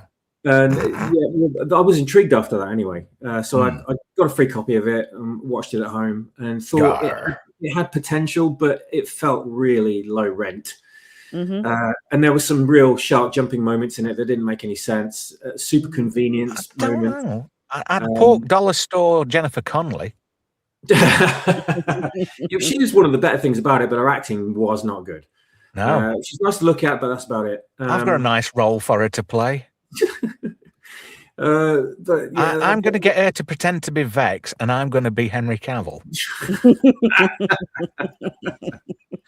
Well, after I saw the first film, though, I just thought that had a lot of potential. If they'd have just made it a bit more, they'd lean into the Terminator kind of aspect of it a bit more. It might have been better, but as it was very predictable and ultimately forgettable. But the second one I didn't even bother watching because I thought the trailer actually intrigued me because I thought, oh, they're trying to do something new with it. All right, this might be quite interesting. They're not going down the same route of just replaying the first movie. But I just after I heard all the reviews straight away, I thought, oh, no, they've just obviously just tried to throw something out there as fast as possible, trying to make her, because so many people identified with the robot from the first film and liked her and sort of made her a hero in some way or an anti-hero. They thought, oh, we've got to make her a good guy now. So I saw the trailer and thought, oh, I don't know, man. After hearing the reviews and then seeing that, I'm staying away from it. And it turns out I was right again too. But both of these movies they really do have like an air of MAP beta, the film. There's probably loads of minor attracted people out there that really love these films, but I'm just not. They're not for me. They're not for me. They really do seem just dumb, quick, disposable kind of bits of cinema that they're not aimed at me whatsoever. No, and I agree with that. And it's funny how Vex pointed out the gay community latching onto this, because this film was kind of like a gay cliche, and Megan comes across exactly like that. Looks like it, yeah. Yeah. The trailer, it explains the trailer I saw, where she's just dancing to like weird techno music. It's like Hold that on, saying, I like to dance to weird techno music, and that doesn't make me gay. It's like that saying, you but can't see something, and it's unfortunate that. Esther, did you have the unfortunateness to see this piece of steaming pile of cack? I want to point out that Swampers hasn't seen any one of these movies, and I feel like he's rubbing it in how smarter he is than all of us. And well, honestly, he is guest number one on FNS, Listen, if Jimmy Savile remade Terminator 2, this is what you get. It's just a ridiculous. Hold on, Jimmy Savile didn't fuck girls though, so let's clarify that. But go ahead. The AI is going to tear me a new arsehole. You knew what you were doing when you invited me. I'm so going to get it in the morning. Yeah, I don't know. Maybe if Jeffrey Epstein remade Terminator 2, I don't know, man.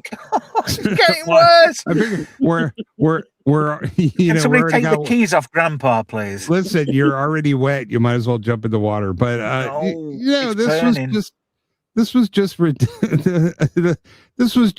The thing is, they had a successful horror franchise and they blew it. And you can make money with horror because the budgets are low and people will go see about anything. And they tried to turn it into a quasi superhero action flick, which was really stupid. You don't jump genres when you have a formula that's working. So, man, They even admitted that they screwed up and they made a mistake. I don't know if they'll have a Mithrigan 3 or not, but if they do, I bet they're going to return to form. But I'd just rather go back and watch Little Chucky in Child's Play myself. Thank you. Sorry, You know, did this I think bomb it at the needs box office? reformatting and deleting. Just saying. Did this bomb at the box office? Yes, Yes. tremendously. I just thought this was worse than straight to video. This was beyond straight to VHS. This was straight to cable at 3 a.m. in the morning. Mm. That's how good this film was. And on Hey, that I've note, seen was wonky No. I've seen a lot of fantastic cinematic masterpieces at cable at 3 a.m. I'm just going to, a different genre, but don't be dissing 3 a.m. Pornography cable, man. doesn't count in this case. All right. no, it doesn't. Oh, And on that darn. note, it's time for a quick commercial break. Remember, kids, tonight is a B-sides night. Johnson, for God's sake, man, stop playing with your joystick. Join your hosts, ghastly, ghostly Adam Gray and his number one chick, Barbara Lawrence. Get with the countdown, man, from 6 p.m. Pacific and blast off for Kicksville. No otters were harmed during the making of this ad. We love B-sides. And speaking of stinkers, and we mentioned Thunderbolts previously, here we go. Thunderbolts, directed by Jake Screer, screenplay by Eric Pearson and Joanna Kalo, starring Florence Pugh, that's a nice name, Sebastian Stan, who does look like Mark Hamill, and David Harbour. Any port in a storm. Released back in April with a budget of 180 million. And this did not so bad, really, but still a stinker in the MCU. Box office, it made back $382 million. And this was just total incoherent slop. Yet again, another bad editing job, another bad writing job, and it was just all over the place. This was like a kangaroo on acid. Wow. Would Well anybody else said. like to chime in? Can I say quick that I Yeah. thought that in their very bad open, before they're as bad as the Thunderbolts open, in their very bad open, I thought the one thing that was clear, and of course then the movie backs off of it, was, oh, they're introducing Yelena again, and now she's a villain because she's like bored and toying with people as she murders them. And I'm like, I'm not too moved, but that was an okay villain origin tale. And that's like, wait, she's their leader, she's their hero. So that's what I would say about that one as far as botched. If I may, this was another one of those movies that I just kind of forgot about. The one thing I do remember and that I was really disappointed in is Bucky gets sidelined again in a movie. But like horror is doing that, like the horror genre is doing this thing where everything is based off of trauma, and I don't like to see my superheroes dealing with their trauma. In all honesty, I could give less of a shit if you're dealing with basic bitch trauma. Like, at least when they did it with Tony for like the first 3 phases of the MCU, it made sense because it became a character motivation to do better, and it introduced some really like cool dynamics with the other Avengers, and even set up like a really nice conflict that had payoff between him and Cap. But here it's just a bunch of people with powers whining about their emotions, and in all honesty, I kind of just wanted to like fist them with razor blades. I don't care about your trauma. You're a superhero and you get paid to be a superhero, so go fuck yourself. Continue. Yeah. Well, you pretty much said not how I was Falcon. feeling. Who chimed in there? Was that you, T? I guess you get paid to be a superhero unless you're Falcon. Falcon can't get a loan from Gwyneth Paltrow. Pepper Potts doesn't take his calls. Mm-hmm. Interesting showed enough, up- Comic Relief Crusader says, it's better MCU slop. It wasn't bad per se. However, it wasn't great. It wasn't great, you know? And maybe that was the game plan. Maybe they wanted something to be crap, but not as crap as Brave New World. Ister. What was this better Well, than? So my first question was why didn't Falcon just open up a Somali daycare center? He could have fixed 100 boats. A Leering Center, did you say? A Leering Center? Yeah, the thing about this, you know, they spent an entire television show and a movie arc, making the rescue of this woman that Black Widow inadvertently did horrible things to a central sort of piece and theme of the movie. And then they just shoot her in the head 5 minutes into this movie, which I do have to say, okay, yeah, you're right. This is a villain origin story. The characters in here are pretty despicable, and they temper it with, I have big Russian guy jokes. I am Russian Guyovich. I make joke now. But I like to play with bumholes. You know, the real supervillain is depression. Like, they actually make light of a very serious issue in here. Nobody's actually suffered serious clinical depression. You know, it's going to talk it out for 5 minutes. I'm all better now. Thing is, this movie does Bucky dirty. It does John Walker dirty. And it does Task Manager very dirty. I can't even remember her. 90 seconds to do her dirty. And then they did us all dirty by changing the name of the movie like a week later. It's like, oh, it's the after the movie reveal. It's like, wait, we sat through 2 cutscenes. Now we have another one that comes a week later. Yeah, this movie was really like for 90 minutes. I'm just like, when is something going to happen? And again, kind of the geography is all over the place. But this was actually kind of less insulting, but it was also less exciting to watch than most of them. For me, this was the driest, most hollow of the movies. It really felt like they didn't even try that much. They were going for street level grounded, but they just got sort of consistent. It consistently cucked Walker. It consistently made him look like a way too rowdy cowboy who was a dick. But the thing was, the movie's disposition was so batshit that he seemed much more correct and much more grounded than the rest of them, because they were always dismissing him and dissing him. But their ideas are terrible, and he's just like, all right. Yeah, he was the only one that had actual training that really did good things. And they make fun of him. They call it, you murdered an innocent terrorist who was just sitting there doing nothing. But as opposed to all the ones that Steve Rogers didn't kill. Can I finish, please, Admiral? Can I finish? Thank you. Just wait 10, guys. The secondary villain in this movie was deadbeat dads, and I really didn't appreciate that. This was just sort of a bunch of bollocks, but in a way, it was less insulting than some of the other offerings. It was just like, this is just a shite movie, man. Let's walk it off. So that's my verdict on this thing. Swappers, what do you think? Again, you didn't see it. It's a Marvel movie, so therefore I'm out straight away. I'm just sort of enjoying sitting back, watching everyone else getting excited for it, and then walking away depressed while I sit there and go, "Yep." So kind of strange. People. Did you actually go to the cinema this year? I don't. You know what? I don't think I did. I don't think I did. It wasn't worth watching one single thing that I couldn't have just downloaded for free. Exactly. Yeah. I bet you're a one-man tugboat. And tugging something. But the exactly the character here, what was the name? Is it Ghost or something like that? Is that there was something like that? Yeah. A task mistress now. As soon as I knew that there was race swapping going on, not race swapping, sorry, sex swapping going on, I just that sounds like a really good night out. I don't want to know. Okay, gender swapping, that's the word I was thinking of. As soon as I knew that was happening, I just thought, no, just forget it, because these aren't the characters. So just stay the hell away from me. If you're going to swap any character racially or gender wise or whatever, you're going to swap their sexuality. They're not the original character. Therefore, this is not legitimate. I don't want to know. Go away. You're just a plastic version of the original version. You don't deserve to be watched by me. You don't deserve my time. So I was out completely. And I just watched everyone's reviews and kind of chuckled to myself for how everyone should have avoided it. And everyone should have just turned their back on what Marvel are doing, but they didn't. This was just a poor filler for the MCU.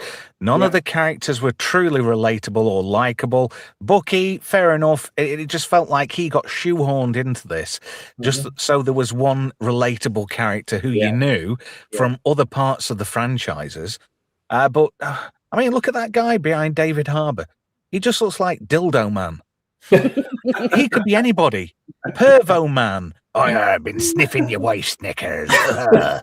She's got a yeast infection from hell. Get thee behind me, Satan. You know, that kind of shit. But I prefer that version. None of the characters were likable. I mean, I kind of felt sorry for Bucky, but that's Bucky's fault for being there. But this was just poor writing, bad direction.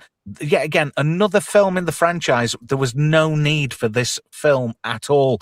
It wasn't relevant in the grand scheme of things. It was just like, oh yeah, we've got these bits left over. We'll knock that into a Christmas special. There you go. But this was shite. It was absolute pain. I had to stop watching a fair way into it. I just like, I can't.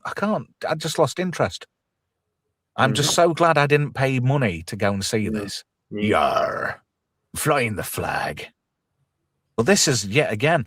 This has been like the recipe for 2025 cinematically.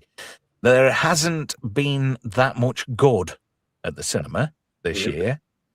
Everything I've been to see this year, well, last year rather, has been nothing but disappointment. And that's all we've had all the way through 2025.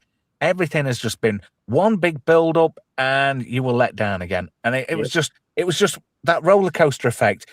You went up with the trailers and then when you saw it, boof, you were down in the dip again. Everything was just absolute trash. Yeah. This there was no need for this. Yet again, another film that did not need this and Snow White. I mean, this is what now? Four bad ones that we've reviewed. Yeah. That have been made by Disney. And we're not going to stop there, right? I'm not going to stop there now.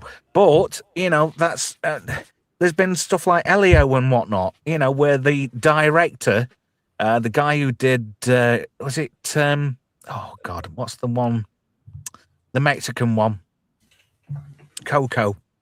Oh, yeah. The guy who directed Coco wrote and directed Elio, and then he got booted off the project a fair way into it, and then people started walking out on the production, and it had a total of 3 different directors, and that's why that story was all over the place. Yet again, they couldn't organize a fucking piss up in a brewery at Disney. This film is yet again, I'm getting more and more frustrated the further we get into these films. I can see me losing my shit well before time. This was just absolute shit. Does everybody else agree? This is yet another one from Disney that just did not deserve to exist. It was just a poor attempt at a cash grab. It's like Disney, like, oh, we've got all these millions. I know, we'll just chuck it. Might as well just fucking burn it. Go in the park and set fire to it. And cash grabs tend to work better when people actually go see them. So I'm not really sure, what they're thinking. Well, that is the point that they hope. That's the outcome they wish for. But they're obviously not getting that because nothing's passing muster. Nothing's really, why should I, go and pay good money to see this when it's not worth the money? Why did they think piracy is on the increase? That maybe if they actually made a decent fucking film, people would actually invest in going to the cinema again. It's almost like these big studios have all got together and thought, hang on a minute, how can we tank all these cinemas? I know, we'll just keep banging out shit after shit after shit. And then when nobody goes to the cinema anymore, we can buy all the franchise rights for all these cinemas and then tack it all onto our screening services. And we'll do it all online. And then people don't have to go out the house. And people can be even more antisocial then. And we'll keep people more isolated and insular. Just a thought. Just can I say, when Hollywood destroys New York, they're not doing their best anymore. They're not sending the Harvester aliens from ID4. They're not sending the real Avengers. They're sending Yelena. They're sending, the guy from Stranger Things. And some of them, I assume, are perfectly nice people. But this was ridiculous. And the worst excuse to blow up New York yet. No one's beat Independence Day. It's tired. Everything about this movie is tired. Everything about Disney so far this year, and I'm naming them in particular, everything they have released this year has been weak. It's been tired. It's been derivative of something else. Nothing has any originality anymore. And speaking of zero in the creativity department, I need to move on to this next film. And I'm going to make this a quick one because it is utter shit. Oh, The Running Man, directed by Edgar Wright. I don't think he could direct fucking Traffic. Screenplay by Michael Bacall and Edgar Wright, starring Glenn Powell, William H. Macy, Michael Cera, who's an annoying prick, and Josh Brolin as well, released in November, had a budget of 110 million, and it only made 69 million back at the box office. This film was so bad, I didn't even download it off the high seas. Would anybody like to go first? Because I just want to go to the pub at this point. Yeah, let me say, if you're going to name a movie The Running Man, don't have 60% of the movie him sitting around talking to adults where nothing's actually happening.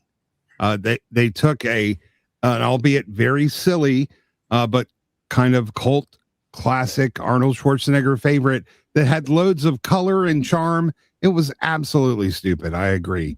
It was silly, but the characters in there really felt real, and it had tons of charisma and tons of charm, and they turned it into a dreary sort of escape movie over 30 freaking days. Really, it's gonna be. They should have called it the hanging around man, the sitting man. Can I ask a question? Most of his time not running. Yeah, Esther, was Mick Fleetwood in it again? No, he was not.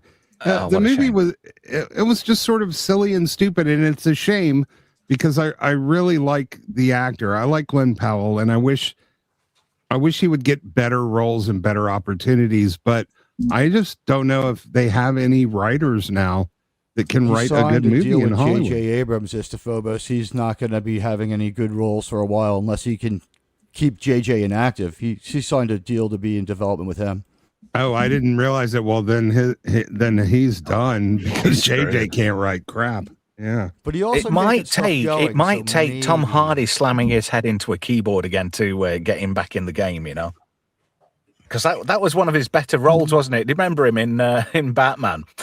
Burn. Yes. And also, there was a ton of DEI stuff in this movie. Some of it obvious, some of it not. But it was really kind of insulting to everybody to watch this film. So, Cera, he's a bone of contention for me, to be fair. Because that guy is just he the game show host? Oh no. He. Go ahead. Oh no, he just had like a really small role as like one of the guys that helps Glenn Powell's character briefly, but he wasn't in the movie for very long. So Glenn Powell gets to date Michelle Randolph. He'll be okay. Just a quickie, because I foregoed watching this because there wasn't enough eye bleach in the world for me to consume. But how close is this to the 1987 Schwarzenegger version? Esther. Oh, wait. Sorry, what was your question?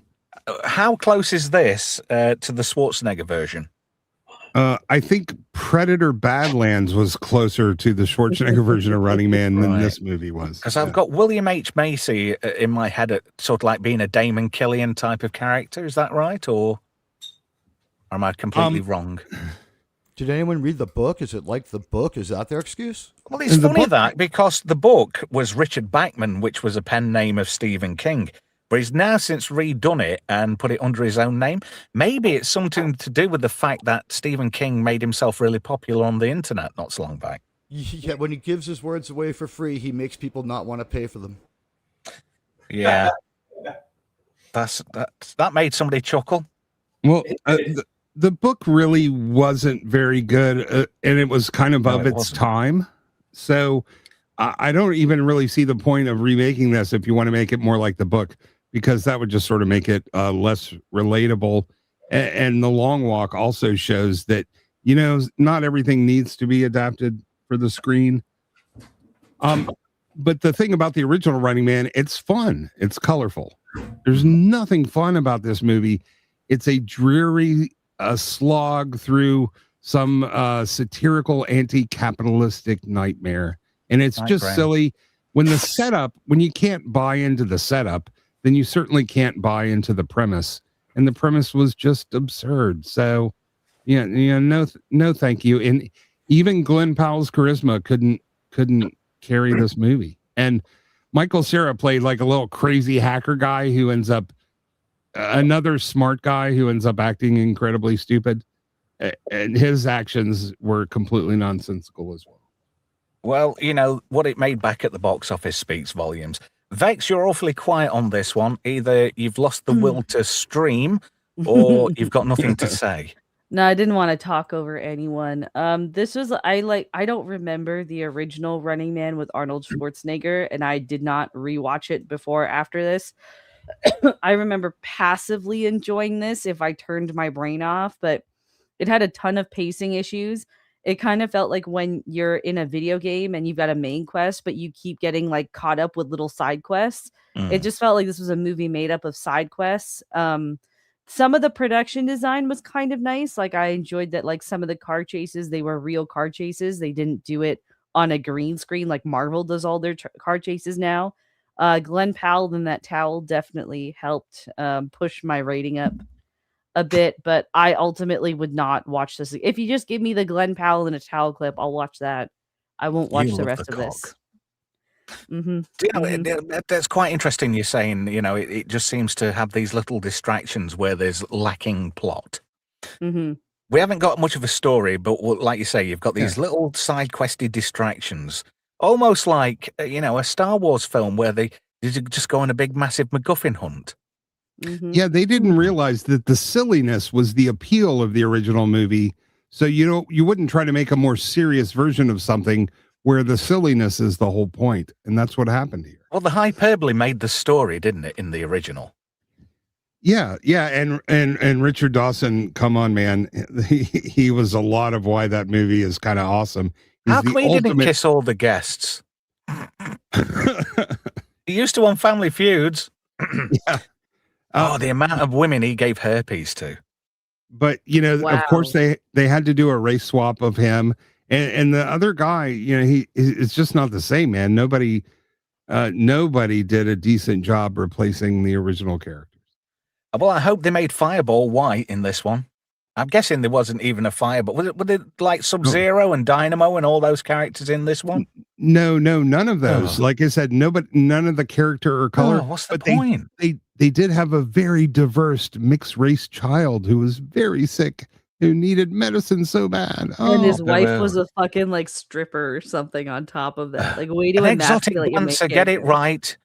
You don't discriminate. She's an exotic dancer. A stripper man. Them hoes be called hoes in my vernacular. Thank you very much. Oh, well, at least you could put on a nice dance for us. But I avoided this like space AIDS. I just not interested. I would sooner have gone bare-assed in San Francisco than watch this film. I didn't think space AIDS could be avoided. That was the whole point. That's what makes it space AIDS. Maybe I need to wear 2 instead of 1.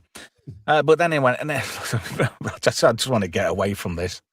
I want to get the pièce de résistance out of the way, because I've got probably the biggest disappointment for me of 2025. Oh my! All right. Yeah, because I started off and I got all this sort of like bile and vitriol, and then I was like, I can't be arsed.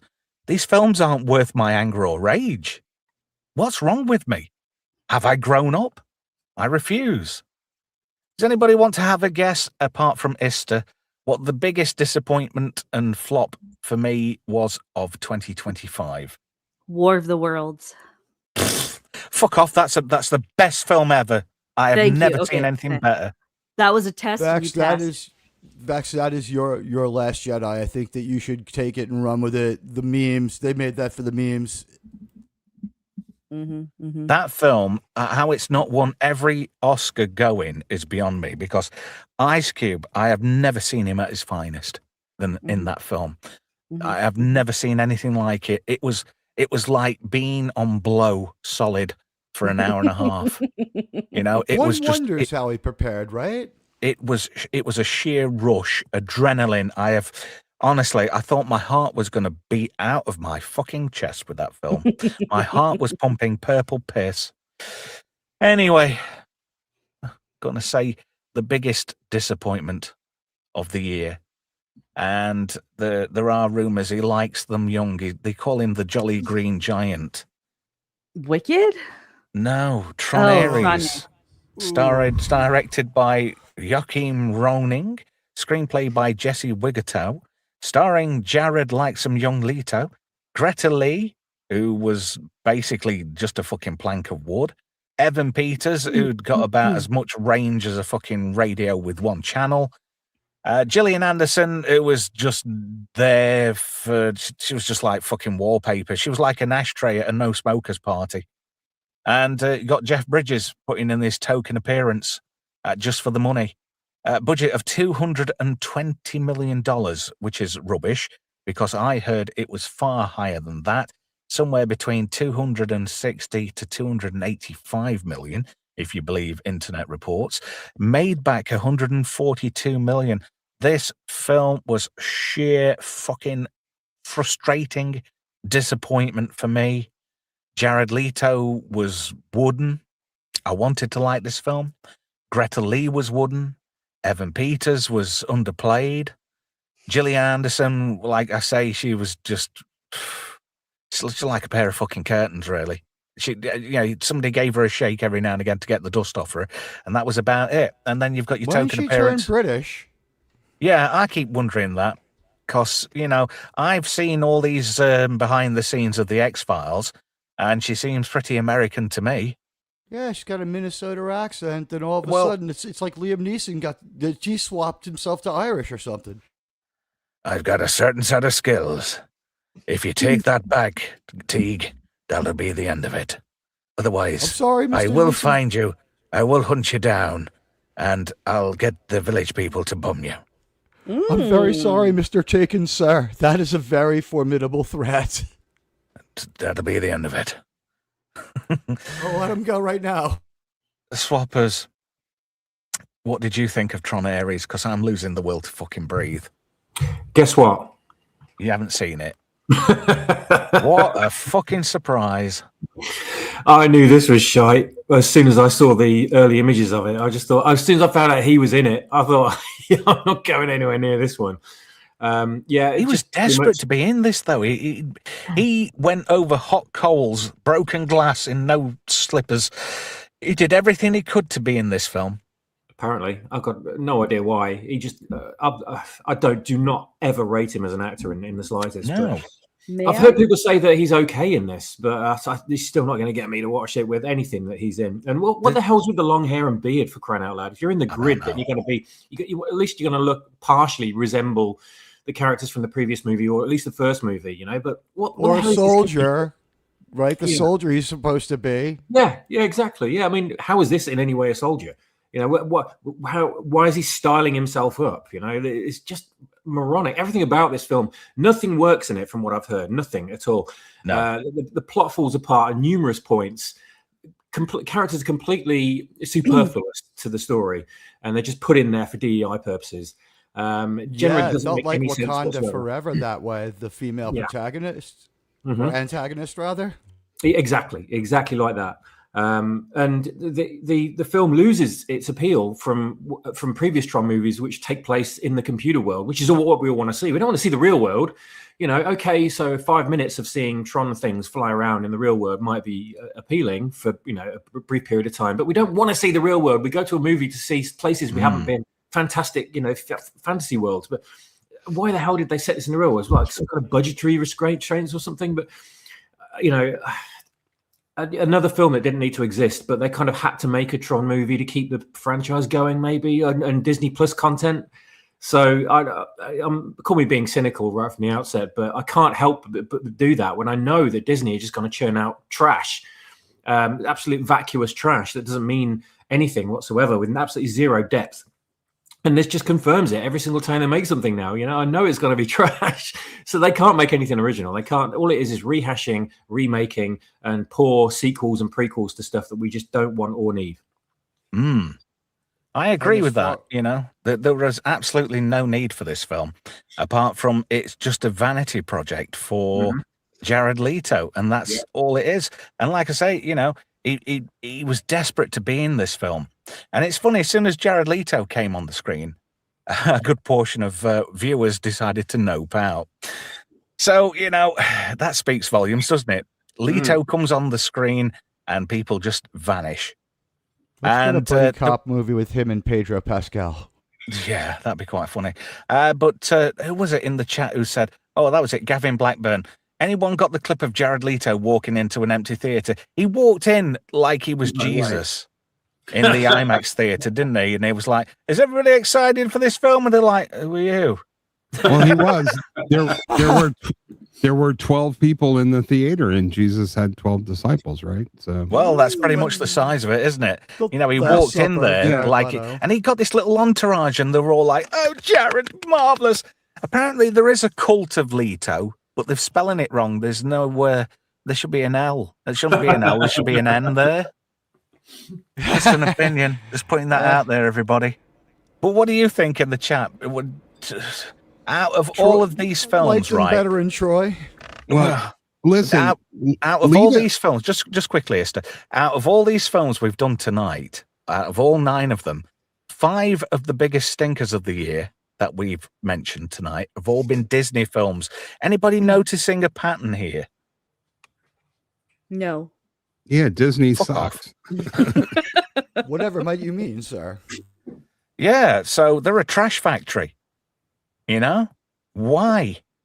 Why did they persist? Surely the shareholders must be pulling somebody to task and saying, "Look, this is our money you're setting fire to, essentially."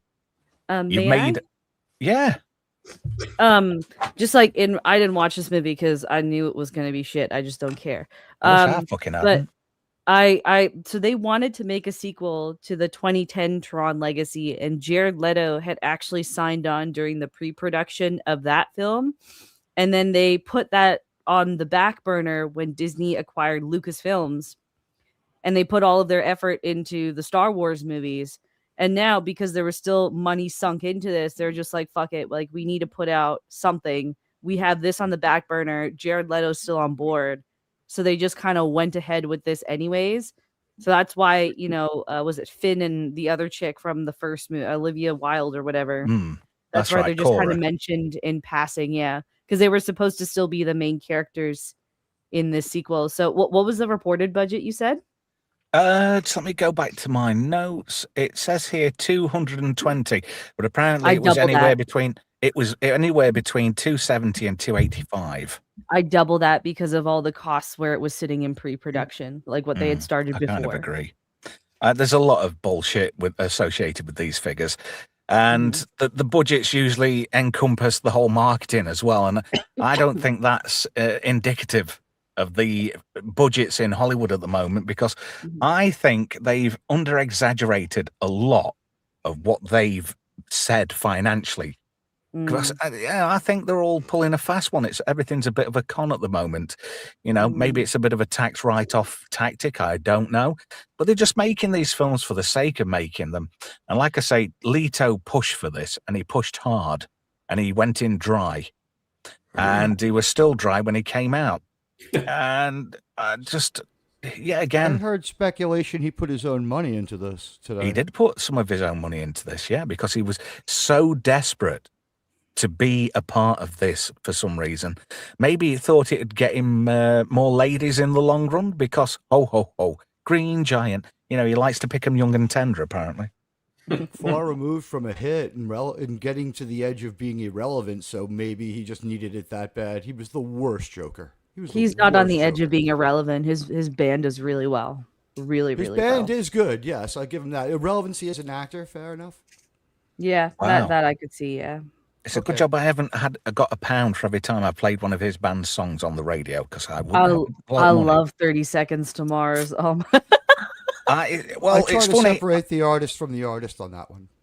On all the stations I work for, right, there's only one person who asks for any of their material, and he's a bit of a psycho. Bless him. Speaks volumes, I think. But I think Disney are really going to have to pull it out of their arse in a big way in 2026. Honestly, sorry, finish your thoughts. No, it's all right. So I don't mind you cutting me off. You're worth it. It's nice to get you on the show. I appreciate it. Thank you. Well, it's my pleasure to be here. I was just going to say, I think Disney is already kind of seeing the red flags, and they have been for 2 years. And I think we're kind of in this year in particular, 2025 was a year of them just like, we have all this shit just sitting. Let's just release it, make whatever money we can. And now at least we can move forward with a bit of a cleaner slate. I feel like that's what 2025 was for them. Because, like you said, nothing they put out was good across even the Fox properties. So, and none of it was relatable either.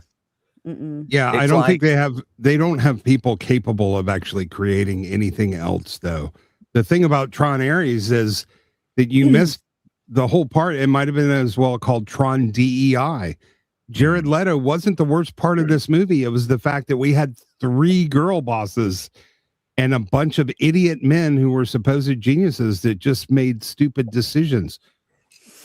One, you don't make a Tron movie without Tron in it. And then 2, you don't blow $300 million on a franchise that typically has a very modest box office performance. And 3, yeah, the whole point about Tron is it happens in a computer. This was just a really bad fantasy, a story with a bunch of magic and wizards and Philosopher's Stone wearing a techno-futuristic skin suit set to music. And nothing about it really made any sense. But they got their message in, man. Girls get it done. The 2 Asian girl geniuses, they get it done. And even evil diversity girl, man, she gets it done. And then even corporate mommy girl, God, she gets it done. Look at her stupid son. He doesn't know what he's doing. It's Tron DEI, Reese. And that's why the movie sucked. And they are not capable of putting out anything that doesn't have this kind of crap in it. So 2026 is not going to be any better. The one thing you're guaranteed in Hollywood is that they will take away the wrong message from any lesson they are taught, good or bad. Yeah, I would Mr. say Phobos, for... I'm sorry. Oh. Go ahead. Do you know, Oh, no. 2026 needs to be about good storytelling, about credible storytelling, relatable characters, relatable stories. Instead of people in studios being paid by other people to push agendas and narratives and the message, they need to concentrate on just producing great cinema that, you know, inspires people, that enthralls audiences, that gets arses on seats in cinemas. You know, at one time or another, you know, Hollywood had everybody, you know, whatever they churned out, as long as it was good, you know, there was a certain level of expectancy and quality in the product. Now they're just churning stuff out left, right, and center. I think it's time they ought to just rein everything in and say, look, you know, let's weigh up this project. What's this bringing to the table? Are there good characters in it? Is it relatable? Is there a good script? So they need to get away. They need to just fucking start again, go back to the drawing board and just look at the obvious things staring people in the face that, you know, they were making great cinema 30, 40 years ago still. Yeah. Cinema was enthralling. You would go, you would have a good time. Stuff like Armageddon. That was a fucking great experience. I'll never forget going to see Armageddon. And that was like one of the last times when I went to the cinema and really enjoyed myself, even though it's a Michael Bay film. And I don't normally like Michael Bay films, especially the Transformers. But they just need to go back to basics and go, look, that's what worked in films. Good writing, good story, good characters, good director. You know, none of this other bollocks that comes along with films now. Get rid of the suits, get rid of the message, get rid of the fucking DEI bollocks. Just make great films. It's not that fucking hard, Hollywood. Seriously. That's the template, though, if you want to make money. But the thing is, it's not about making money anymore, is it? Well, that's what it should be about. Should be. Actually, no, it shouldn't be about making money. That should be a byproduct of doing a quality product. Creating art, yeah, creating a good experience, a good film that will last the ages, basically. Yes. That should be the motivation, but it's not. I mean, people laugh at fucking Lawrence of Arabia. It's Who one of the laughs at greatest that? films. Wait, who laughs at that? I've never heard anybody laugh at it. I've never heard that is either. A I masterpiece. laugh at Obi-Wan in like Spray Brown. No, but I you get laugh at kids Spray now Tan who Obi-Wan. laugh at the classics and the masterpieces. And these are the people who don't fucking appreciate cinema. It's still a good movie. There's that one quality to it is a little ridiculous. You know, some kids, they ought to just pull them to one side and go, right, you've got to watch these 5 films. You know, pick out 5 of the greatest films of all time, and just make them watch them, whether they enjoy them or not. They've had the experience of imbibing quality cinema, you know? Because a lot of kids now, cinema is like McDonald's. It's all fast food. You know, it's how quick can you get it? How quick can you consume it? How quick till you get the next portion? And that's all these films are now. It's just fast food cinema, and that's bollocks. The rest of the world consumes it, though. Look at those Avatar movies, and that's like 3 hours of mind-bending stupidity. Yeah, I managed to sit out the whole Avatar era, I'm proud to say. Avatar, Fire and Ash was a complete waste of time. It was the second film with a few more bits added onto it. It was a virtual repeat of the fucking last one. What a load of crap. What's the point of a director's cut of this movie, and how long would that be? It's like real time for like 3 weeks. James Cameron is smelling his own fart so bad now, it's unreal. Can I give a small defense to Avatar? I don't support these movies, I'd like to point out. I saw the first one, and that was enough for me. At least Avatar is a reason for you to go to the cinema. Like, the only reason you're watching Avatar is for the cinema experience. So I think, in a sense, at least the movie is on a track there. That's about all the praise I can give it, though. Fair. Fucking hell, Z. All my kids have been made to watch the movie, kids. Fucking God. Oh, I'm so glad you're not my dad. Mind you, actually, I take that back. My dad used to make me watch fucking John Wayne films. So that's saying something. But then again, you know, I made a point of discovering what was great cinema. You know, the cult stuff early on. You know, I had a lot of cool friends, and we had great shows like Movie Drome. I don't know if you used to watch that, Swappers. Oh, yeah, I remember that. I mean, Alex Cox was just a fucking genius, bringing all these films to us. Hang on a minute. You know? He licks what? I didn't say anything. Oh. Carry on. Well, I don't think modern audiences and people under a certain age truly appreciate what great cinema is and what the experience is about. If I may, because like Goodwin and I have mentioned this many a time, you're only going to think movies are shit if you're just looking at what the big production companies are putting out. I am fortunate to have learned how to sail the seas at a very, very young age, and also just had an interest in finding films that I was interested in.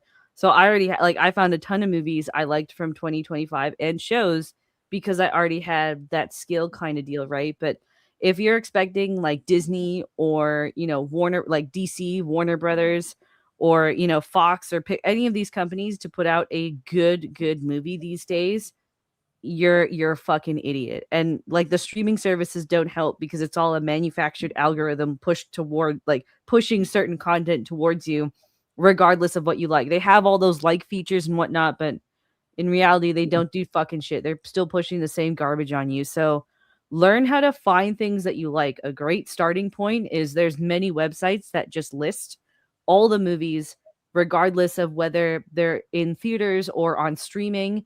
They just list all the movies that are coming out in like the coming month or year and just read through the descriptions and see if that's something that you'd be interested in. Just start there. And studios and licensing companies wonder why piracy is on the rise. Yeah. Why should people pay good money to see shit? Exactly. That is the be all and end all. And on that, I'm going to say thank you to everybody for coming on tonight. Thank you, Vex. Thank you, Teague. Thank you, Swappers, guest number 1, Anista Phobos. I want to thank everybody in the chat as well. I want to say a massive thank you to Graham for chucking us Potnacker Supreme. Happy 2026. Go and buy a premium Potnacker in the new Pongy Cheese Feet flavour in association with Brie Larson. Looking forward to trying that one with a bucket next to me. And I am looking forward to this coming Tuesday. We've had Trek December, and we're going to finish the Trek theme with one more Trek for 2026. That's not technically true. There might be another Trek film coming up in February, but there's more details about that coming towards the end of January. So thank you, and I'll see you all on Tuesday. For 2026, one more Trek. Buckle up for time travel shenanigans with the Next Gen crew, the Borg, and Farmer Hoggit. Is this timeline malleable? I don't care. It's a ton of fun. Like, subscribe, and tune in next Tuesday at 9 p.m. UK, 4 p.m. Eastern.